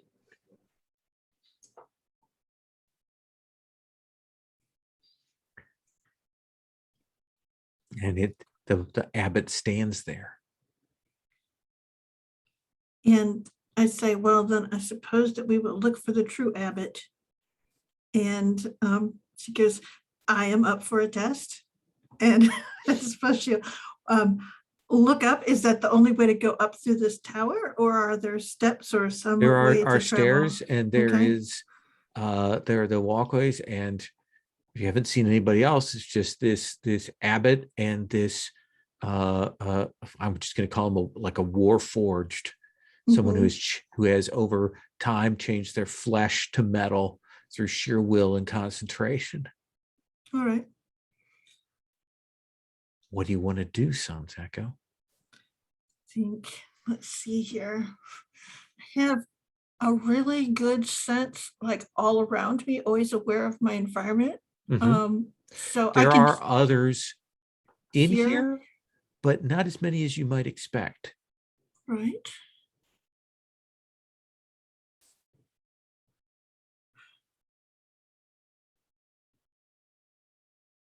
What do you do? I say, well, I will go to look for the abbot. And I think she'll turn on her heel and go to essentially go through the tower to look for the other people that are here. So you start moving up towards the stairs. Yes. Then this figure, this abbot in a blur, will interpose himself in the way. And she says, who are you? And he says, you are not permitted here. Is that the truth? That's hard to say. And she goes, I'm answering you what you'll feel Yeah. like you can't quite tell what the truth of the statement is. Let me ask the others what they're doing when they see this scene happen. Like Sans Echo moves towards one of these stairs, and this abbot is there in front with a speed and rapidity that you're just kind of stuns you, and you'll hear the kind of the of the other figure kind of like realizing that something has changed here. What do you do negative? I look around. Did I also know that this is fewer people, or is that just something that I think that Sans Echo has picked that up because of their senses. Is what I. Yeah. So okay. So I don't know that quite yet. Well, as soon as he moves to block the way, I walk up and stand next to Sans Echo and just peer at the guy, getting into his personal space as much as possible, just to look him up from head to toe. Okay. So I'm just trying to unnerve him.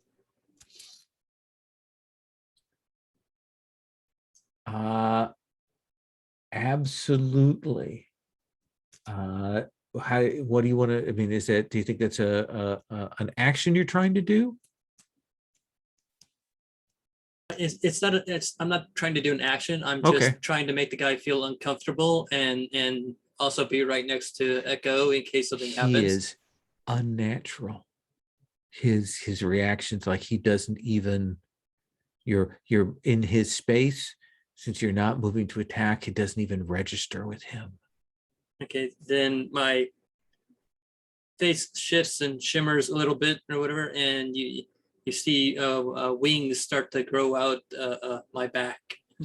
and they form into like a large dragonfly wings.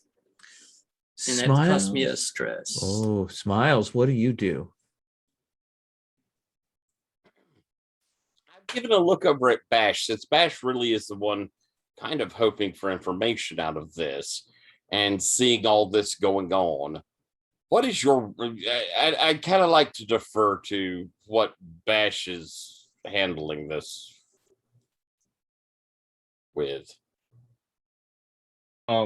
So Bash in a moment of like dragonfly wings starting to stutter to life tension will sort of clear his throat loudly and call across the room.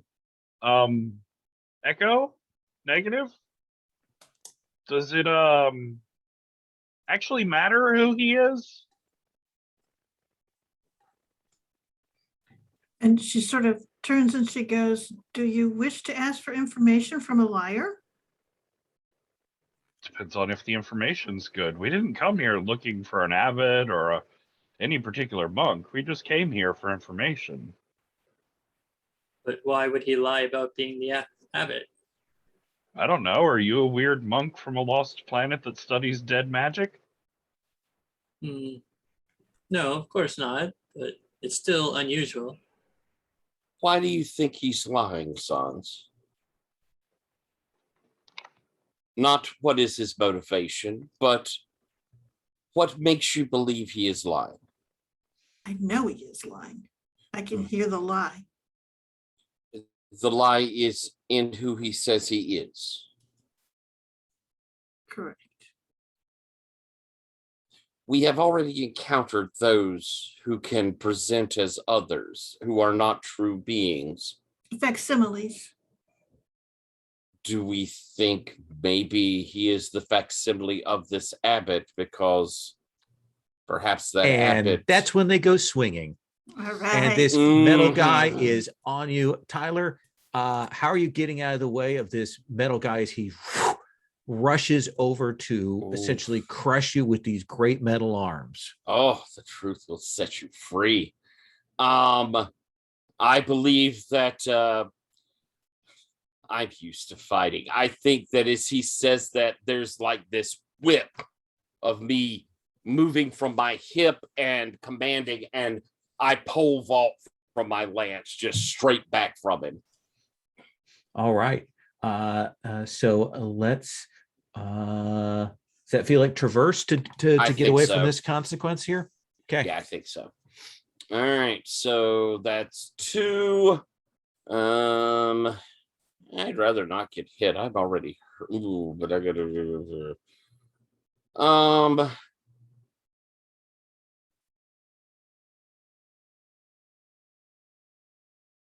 I think I'm going to call on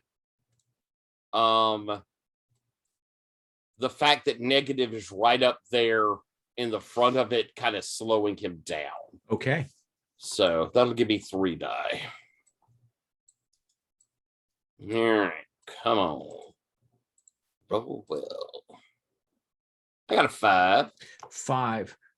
So I think that you will get out of the way of most of this, but he is going to clip you essentially for a level 1 harm. Okay. Now you can resist that if you want. Oh, that's right. You can resist things using how many you have in a space, right? So it'd be prowess. I'd have 2 dice. Yes. All right. There's a chance you might not take any damage then. There is a chance of that. I have a lot of stress. Yeah, let's go ahead and do that. I'd rather not get hurt. Okay. All right. So dropping it down to 2 dice. Well, I got a 5. Got a 5. And so I believe that you just mark 1. What is it 2 stress?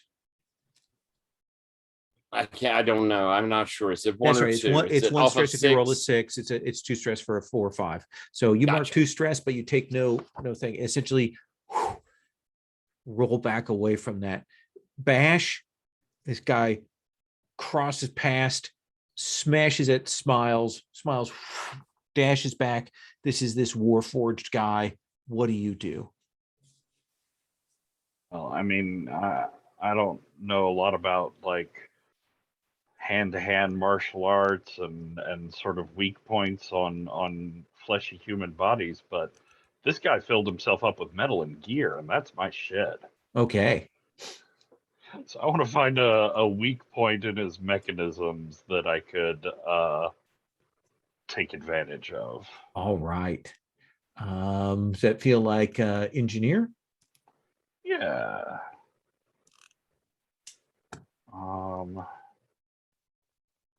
What would a devil's bargain on that look like?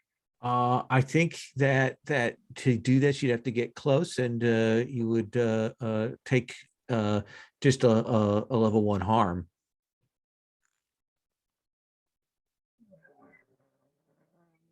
No, we'll push it because, there's always the tiny chance that I might not come out of this with more harm. Fair Um, enough. Unlikely though it is. I can use my assist on you for another die. If you want. Nice. Sure, thank you. So 3 dice. There's almost no chance you could fail now. Hush you. No one asked you. I got a 5. So I think that you will get up by him, and you can see that he is like, it is bits and pieces of sections of him that have turned metal, but there are some spots that are flesh, and those points of transition between the flesh and the metal, that is where you need to strike. And that will be able to do that. But I think that you get so close that I think he does swing back with one of those arms with a speed and rapidity that belies his construction, and will catch you for a level 1 harm. Ow. Do you want to resist that? Yes. Yes, because it's just level 1, so I could try and make it go away.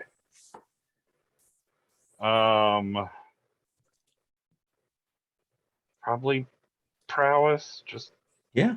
getting 2 the hell dice. out of the 2 way. dice. Yeah. All right, top 2. So 2 4. 2 stress. Ow. Let's come to Sans Echo. This guy's goal is to stop you two from moving past him, and he will. I mean, his initial thought is that clearly that killing you will be the easiest way to do that. Well, the easiest way to make it more difficult for him to kill me is to separate myself from the others, so that he has to split his actions. So Okay. I will move along, so to speak. So kind of trying to dodge nimbly past him. Yes, exactly. Is that contrive? Is that traverse? What do you think? Probably traverse. Doesn't that sound more like it to move past? Yeah, absolutely. Okay. So I have a significant awesome, but +1 or die on that. Would you like to push yourself? That's cost 2 Cost 2? stress. That seems cheap right now. Yeah, well, I would like to maybe actually dodge. So sure, I will do that. Okay. All right. I'll roll these bottom 2. Oh, 1 and a 3. Ugh. So I think you shoot to go past him, and his arm comes up and catches your arm, and he twists it back and it snaps. So you'd say that's the consequence? That's the consequence, a level 2 harm. But fortunately, once between each of my rests, I have followers who have set it up so that they can absorb a consequence. So essentially, there's a charm of some sort, and it just eats that. And that pain and injury is split between some number of people. It's a terrible thing. So They yeah, all- I their imagine there's a arm shot of hurts. you kind of flipping around as that does that, and in somewhere in a temple we hear a dozen people cry out as the cracks of their arms as they fall to the ground there. But you're fine. They're fine. Keep on moving. So let's come to negative. Okay, at that, he growls and says, "Nobody touches Echo," and gets away with it. And I don't even have to spend stress. My claws come out of unmaking, and I'm slashing this guy, just going straight at him. Okay. Does that feel like engage, overpower? Yeah, it's gonna be engage, I do believe. And let's see here. That's one.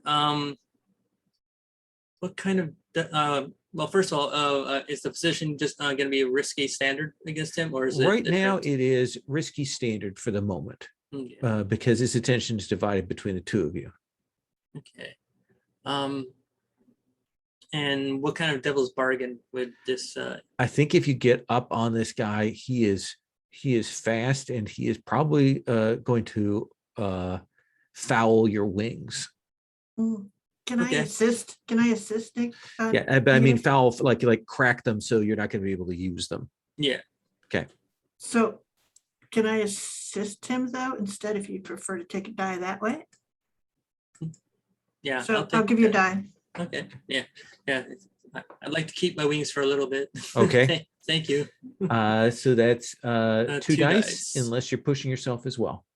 No, I think I'm going to stick with 2 for now. Okay. Let's see here. It's going to be the first 2. 2 and okay, so 4 partial success, but also my claws are they're potent against both armor and mystical defenses if he has anything like that. That'd be great against that guy with the metal skin. Yeah. This guy is fast. Yeah, I know. I was hoping it was mystical monk powers. So 4.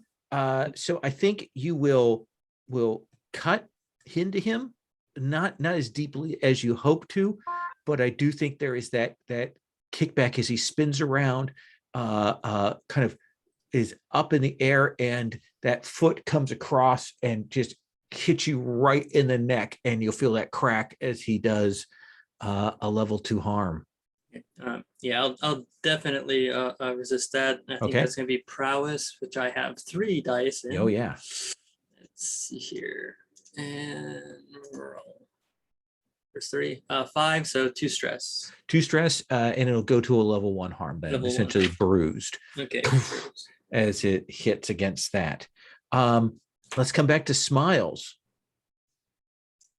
So I'm seeing little Monk, or not little, but Monk twirling around here and beating the piss out of my friends. Little Monk is dealing with negative and Sans, and this big armored guy is still rushing up towards where you are, though Bash is like kind of come up on him and then got clipped. Okay. I'm gonna go with the theory that the monk is not the actual, that this is a facsimile and is perhaps trying to imitate, is connected somehow to the abbot. So I'm going to, as I watch and study him, try to, basically I'm wanting to use the warp to force him to be in that space rather than the fetch. I'm wanting to Interesting. bring him here. Interesting. Let's see what happens. The real habit? Okay. Make it personal rather than him actually just having minions going at us. Okay. So would that be warp? Yeah, let's have you roll with warp. And I'm going to tap Bash as kind of holding off or keeping the metal minion away for this moment as I try to do this. Now keep in mind that the bonds that are on your sheet are bonds that you spend to help other people. Oh, is that what it is? Yeah, you can mark those to give a free assist to them rather than getting a bonus die for yourself. Oh, I think I Gotcha. did that wrong previously. Last session we did it the opposite way. Yeah. Yeah, I'm sorry. I should have made that clear. Yeah, it is about you giving free assists to other people. Okay. Did I do that with Bash? Did I do it properly with Bash? Yeah, just keep whatever you put marked right now. Okay, Spend the okay. stress, yeah. But let's go. Okay. If I have an assist for you, and I will gladly spend it to help you out against this monstrosity. Thank you very Nice. much. So 4 dice. 4 dice. Roll it up. Come on. There's a 6. I think you will reach out and do that, and this thing will kind of freeze as you pull what's left of the ghost spirit essence soul of this abbot back. And I mean, he's dead, but you pull that back and it freezes this thing in place. Like that spiritual energy of the abbot himself manages to cut through the wall of death and freeze this. And it is vulnerable now. So any attacks on it will have potency. Does that seem fair? But right now, we've got this metal monstrosity who is going to attempt to smash Smiles unless something is done, Bash. Finding the correct unmute button is the first step. But I think Bash pulls from off his belt basically some like climbing hooks to help with getting up and down masts. And very unpleasantly aims it for one of those seams to try and hook it under the metal and pry it up away from the flesh to cause at least some excruciating pain, if not some real damage. You have potency because of your previous action. So it's still risky, but potent right now. Okay, so the effect is going up. Yep. Nice. I guess this is engage. Yeah, that does seem like engage. All right. Do you want to push yourself? I don't especially, but what would a devil's bargain be?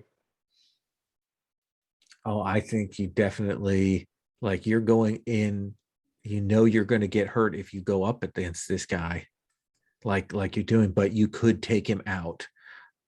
I mean, you'll take a level 1 harm. We're right there engaged. That'll become a level 2 on him because he already has all his level 1s. Yeah. Oh, is that what's going to happen? Yeah, but you know what? I can help you, Bash, because I'm an oracle. So I will tell you which way he's going to zag. Okay. So mark your assist, or Okay. however, give it extra dice. So now you're at 2 dice, Bash.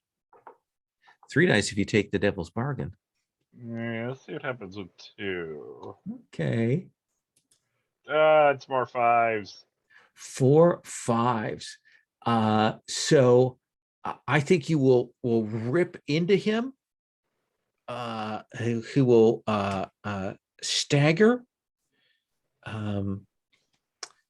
But what's an appropriate cost or consequence here?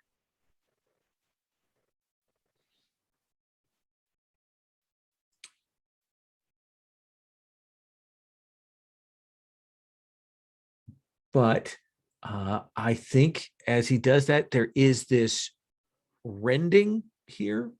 Like it kind of gives, like you'll feel some of the weave give, and you'll feel some of the energies of this tower like lash out and will strike your ship. Oh no. Would you like to resist that? I would like to resist that. It's my ship, damn it. I know. I think that's warp. I think it's got Yeah. all So sorts of will, weird subsystems that are meant to try and like half shift it in these sorts of emergency situations. so roll will to resist.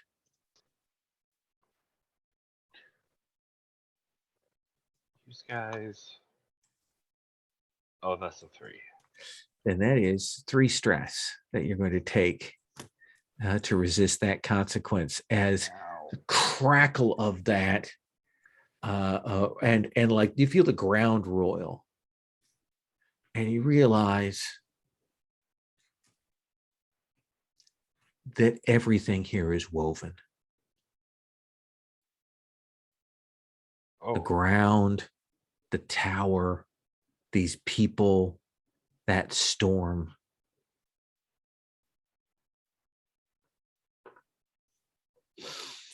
What do you do, Sans Echo? This abbot is kind of frozen there.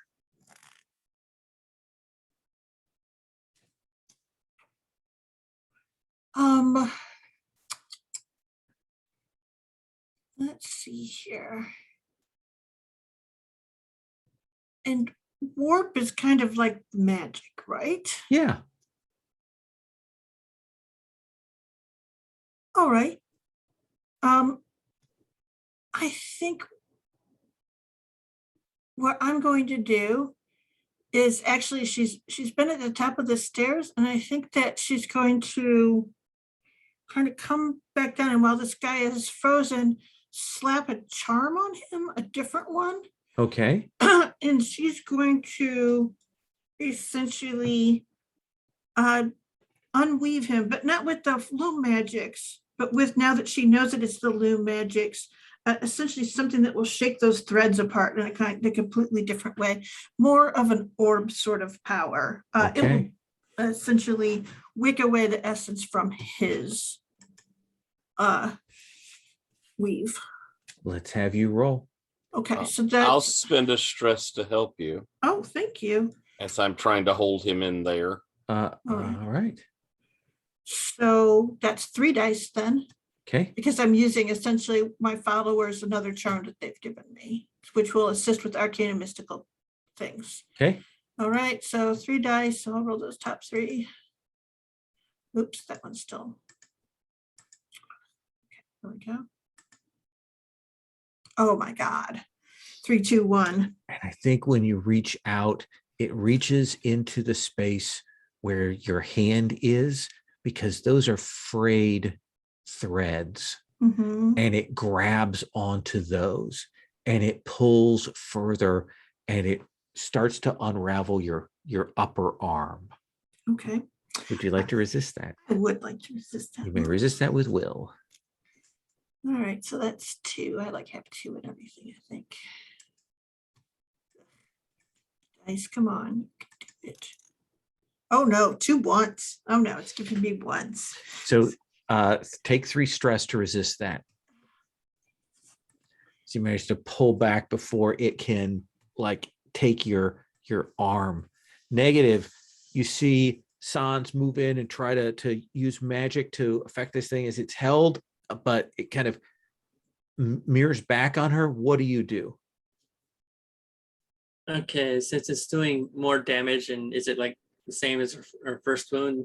You still have you now have potency against it because it is held by Smile's action.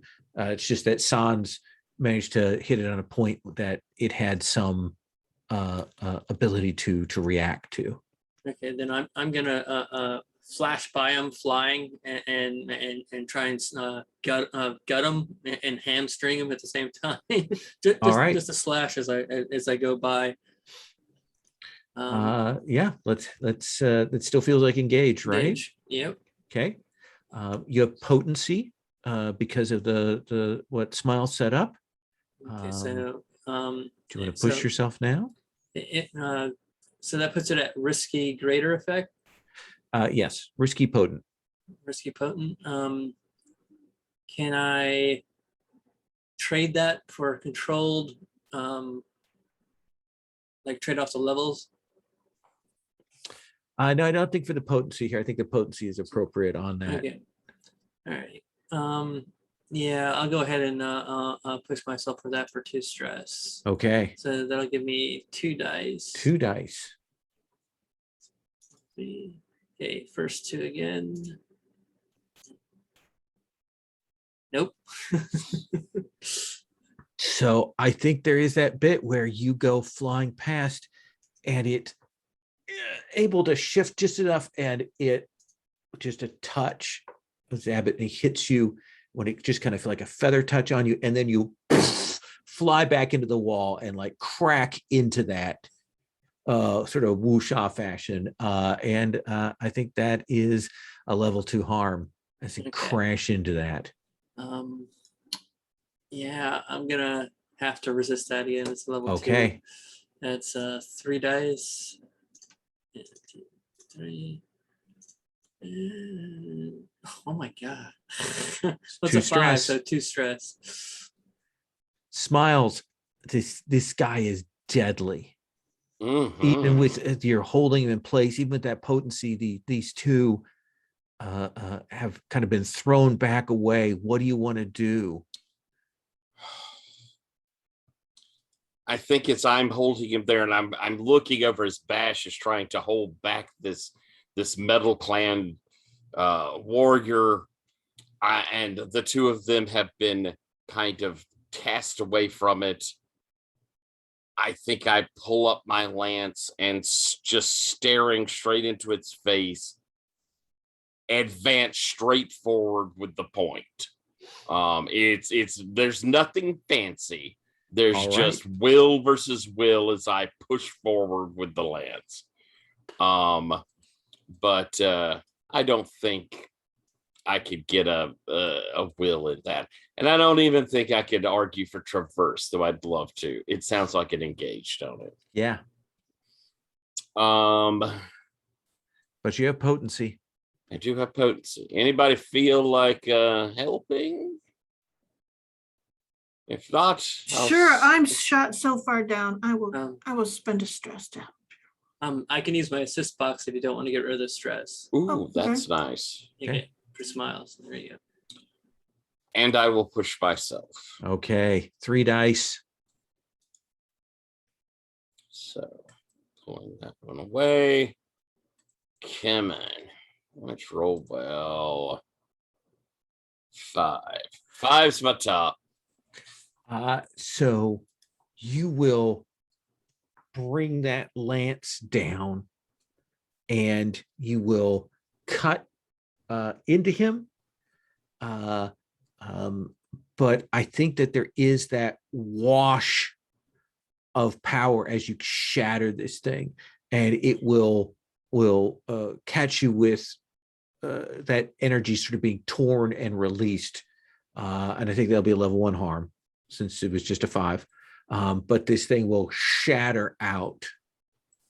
And I think you'll see this like ghost still kind of hanging there, held by the summon that you did, even as you can feel the walls kind of shake around you as this place is roiling, the weave of this world kind of giving way. Bash.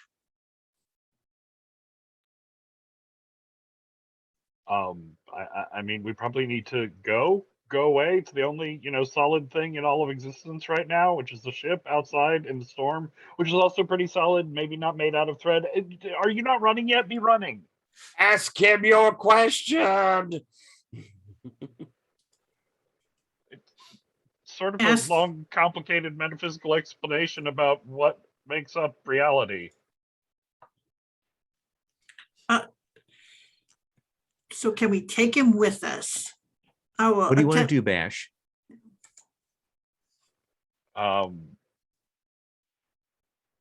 I don't know nothing about no ghosts. I want to run and You get have a people warp out of of 2. here. You do know things about ghosts. I mean, that's I mean, that's still part of your thing.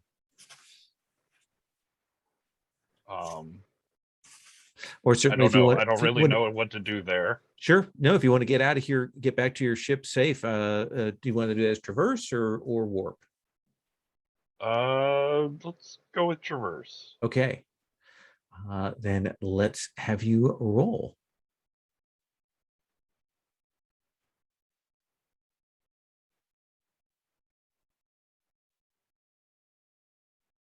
It's 2 1s.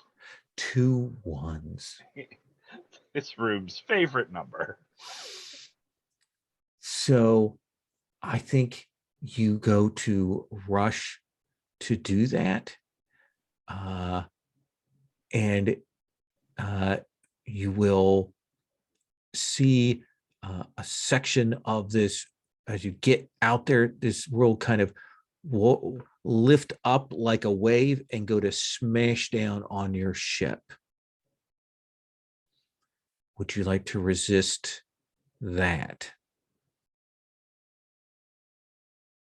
Sounds like it would make it hard to get to the ship. It's more that your crew would probably suffer for that. Yeah, I think it would probably be Will just trying to pour Yeah. any sort of stability and energy into this world to keep it from breaking apart that fast.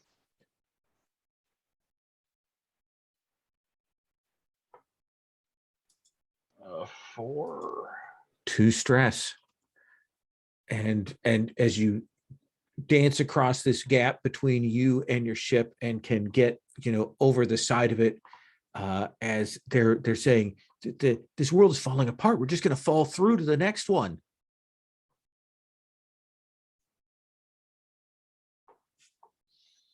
Let's come back to Sans Echo. All right.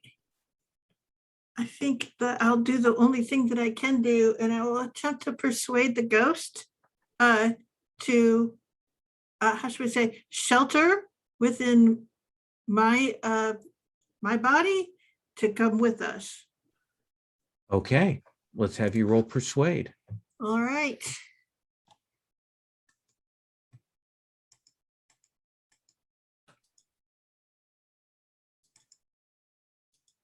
A 6. And he will reach out and he will say, Noralam was here. He joined with our first disciple, and they unwove this world. But there is a power here that your coming will break, has broken. But you must find them before they go to other powerful places and unmake those and weave themselves into stronger and stronger beings. They will make themselves all of the Vergences.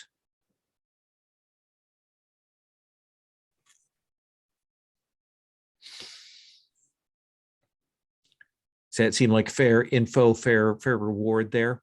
Sure, I will take it. Okay. And so tell me, Smiles, how are you getting out of here? You're muted. I'm muted. I see this sort of moment and realizing what's going on. I think I will leap to timber and start flying back. I will kind of look at my companions and, can you flee or shall I take you? Harry, you're muted.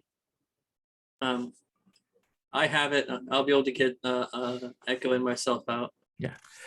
I think Tyler, Smiles, you can start moving because Bash got to his ship and can get it at least like moving with the roiling of this weave world. Can get it over to you, and Negative can on wings can get Sans Echo and can make it to the ship. I think that you all can get aboard. I think the last feeling you will feel here as this world starts to split apart is maybe the spirits, the souls that you made that connection to, Smiles, opening up and pulling Bash, giving you a way to move from this world that is emptying out completely into something that has some substance that you can catch the wind for. And there's a moment where you see that they have completely unwoven this world. There is nothing there. It is a moment of absolute absence of blackness before you slide into that next world. And you realize that is what Noralam and this first disciple want. They want to unweave these worlds and make themselves stronger through it. And that is where we're going to stop. You have, at this point, 1, 2, 3, 4, you have 5 minor milestones triggers and 2 major milestone triggers from this session. Wait, no, we allied with a faction of quality 2 in scope. Oh, scope 4+. Oh, But you destroyed, you know what, we'll give you that. We'll say 3 major milestones and 5 minor milestone triggers, which means technically you have 4 major milestones. What can you do with 4 major milestones? You could get a new special ability for 3 of those upgrades. You could get another stress box for 3 of those upgrades. You could add a dot to an ability of insider prowess, and that would be all 4 of those upgrades. There's some cohort stuff, but that's the basics. Do you want to think about that? And we'll talk about that next time. It's got a weird XP thing, but I want to make sure that we give you, right now you've got what is this? So this so 3 and 2, you get an advance from the minor, and then you've got 3 major, so 4 upgrades. 4 points of upgrade. Yeah. which is not the same as 4 upgrades. Correct. Yeah. Well, it actually is. Oh, It's just because each milestone is an upgrade. It's 3 minor milestone triggers is an upgrade as well. So you've got 2 of those left over, and you've got 4 upgrades. You're muted, Sherry.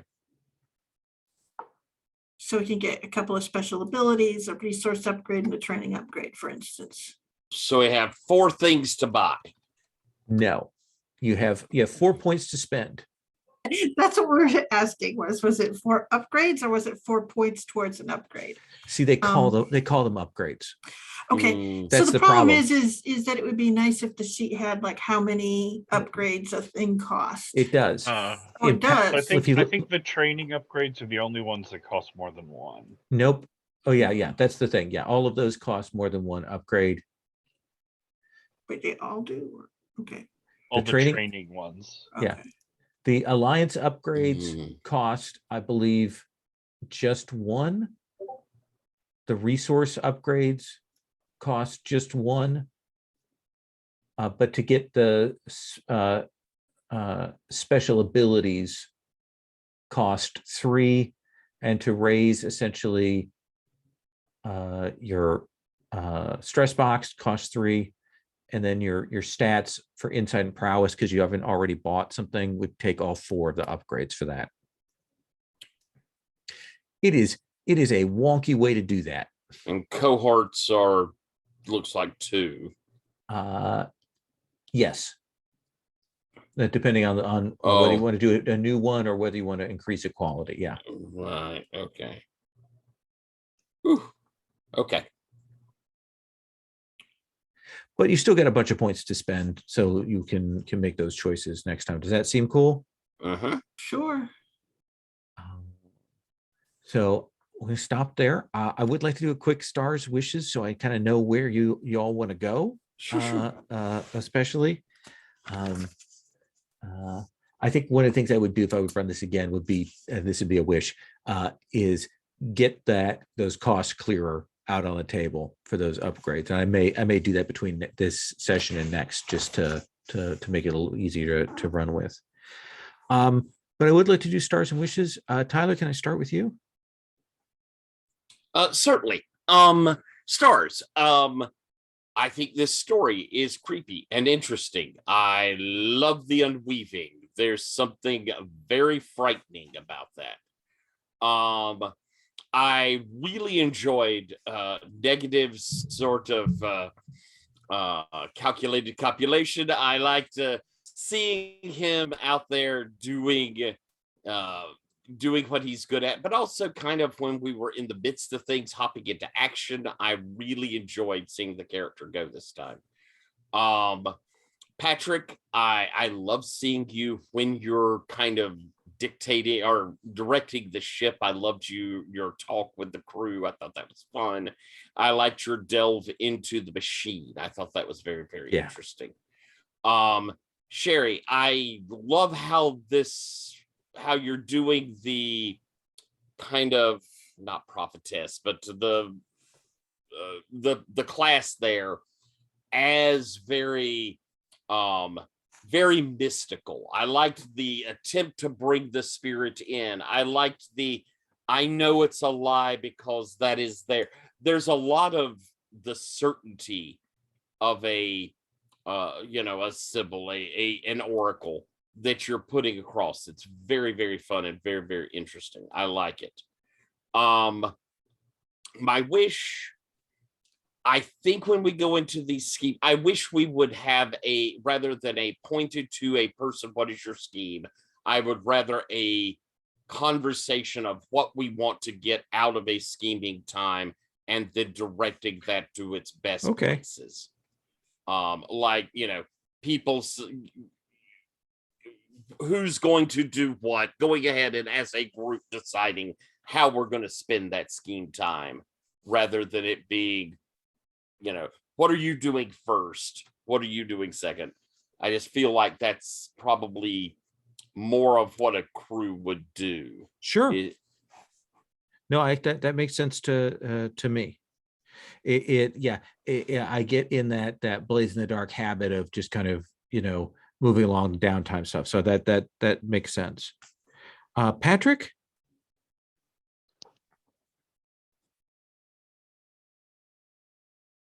You're muted, love. A mess. I thought the whole scheming phase stuff was neat. It's a neat take on Blades. I like that it's like a little downtime dip that you can just take like a short one round of in between stuff if you want to, or you could really get lost trying to work through the favors and factions game. I like that I started identifying some of those factions and interacting with them. We got a whole new alliance out of it. I thought that whole part of it was really cool. Wishes. I don't know. I'll say system wise, in a setting where a lot of magic is travel and a lot of travel is magic, I often find it hard to distinguish between warp and traverse. Mhm. And that's just a weird quirk of umbral walking, I guess. But they sort of get mixed up in my brain, and I'm questioning whether having the same score in both of them is helping me at all. It's a good point. I think it's the way traverse, like that name, makes it sound like it's movement when it's kind of as dexterity and agility as much. But I think having that name makes it like a little unclear. I think you're right there. Anything else? I've liked our NPC exploration. We have obviously an insanely complicated web of NPCs out there. Yep. But maybe we can try and target towards some of the more like central political players. We've been sort of scavenging around the edges of this conflict. I think it would be interesting to get some info from in the heart of it. That makes sense. Sherry? Let's see here. I love the scope of this game. It's ridiculous and big, and very swooshy. And I like the idea that for the most part, we're all just, how do you say? We're still on like holiday as juniors of this power that we have, we're having a good time. And that this is like, it feels like this is like dreadfully serious, but in some ways it's our first truly dreadfully serious thing, even though we've done that. So I like that feel that there is to it. I really, I don't know. It's just got this really funny sideways step from big fantasy in some ways. So enjoying that a great deal. I still want to see Iridescent's Joy, so we better find him at some point. And yeah, and a facsimile will not do. So there you go. Okay. All of you did awesome things with your characters. I really enjoyed it. It was good to have you here back so that we could see more of negative. I really, really wish that our dice will maybe improve just a They little were a bit. little bad here towards the end. They were terrifically horrible. It was, yeah. So anyway, but that's okay. I mean, the system does kind of handle it. You just have to pay through the nose, right? So we just paid a lot to learn that it was Nerolim and yes, the first disciple of these monks. And oh boy, but we'll figure it out. Okay. So that was good. And Harry, stars, wishes? Yeah, I'm loving the story so far. I love the whole unweaving part. Tied in with fate. I think it just works perfectly for the epic size of this game.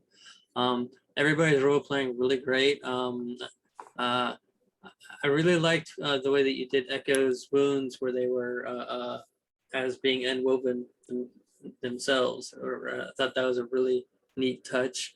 And thank you for Patrick for getting in with Bash for saying, yeah, we should probably leave. That's a good idea. and Tyler is doing a great job being the party goer / spy at the same time. And I like how the fact that you've got two bloodline parents and bringing us into their crosshairs coming up soon. And hopefully we'll find Tourmaline too. Yeah, as far as the game system goes, there's a little there's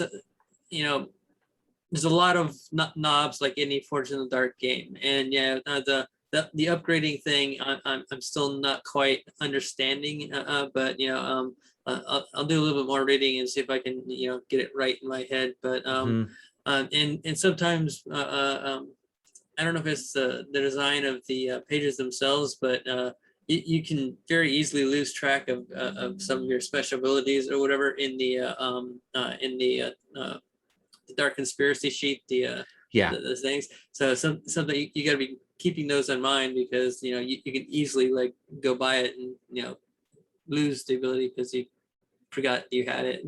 Yeah. But other than that, I'm having a great time. It's awesome. Awesome. Thank you all so much. I'm going to wrap it there. I am going to stop recording.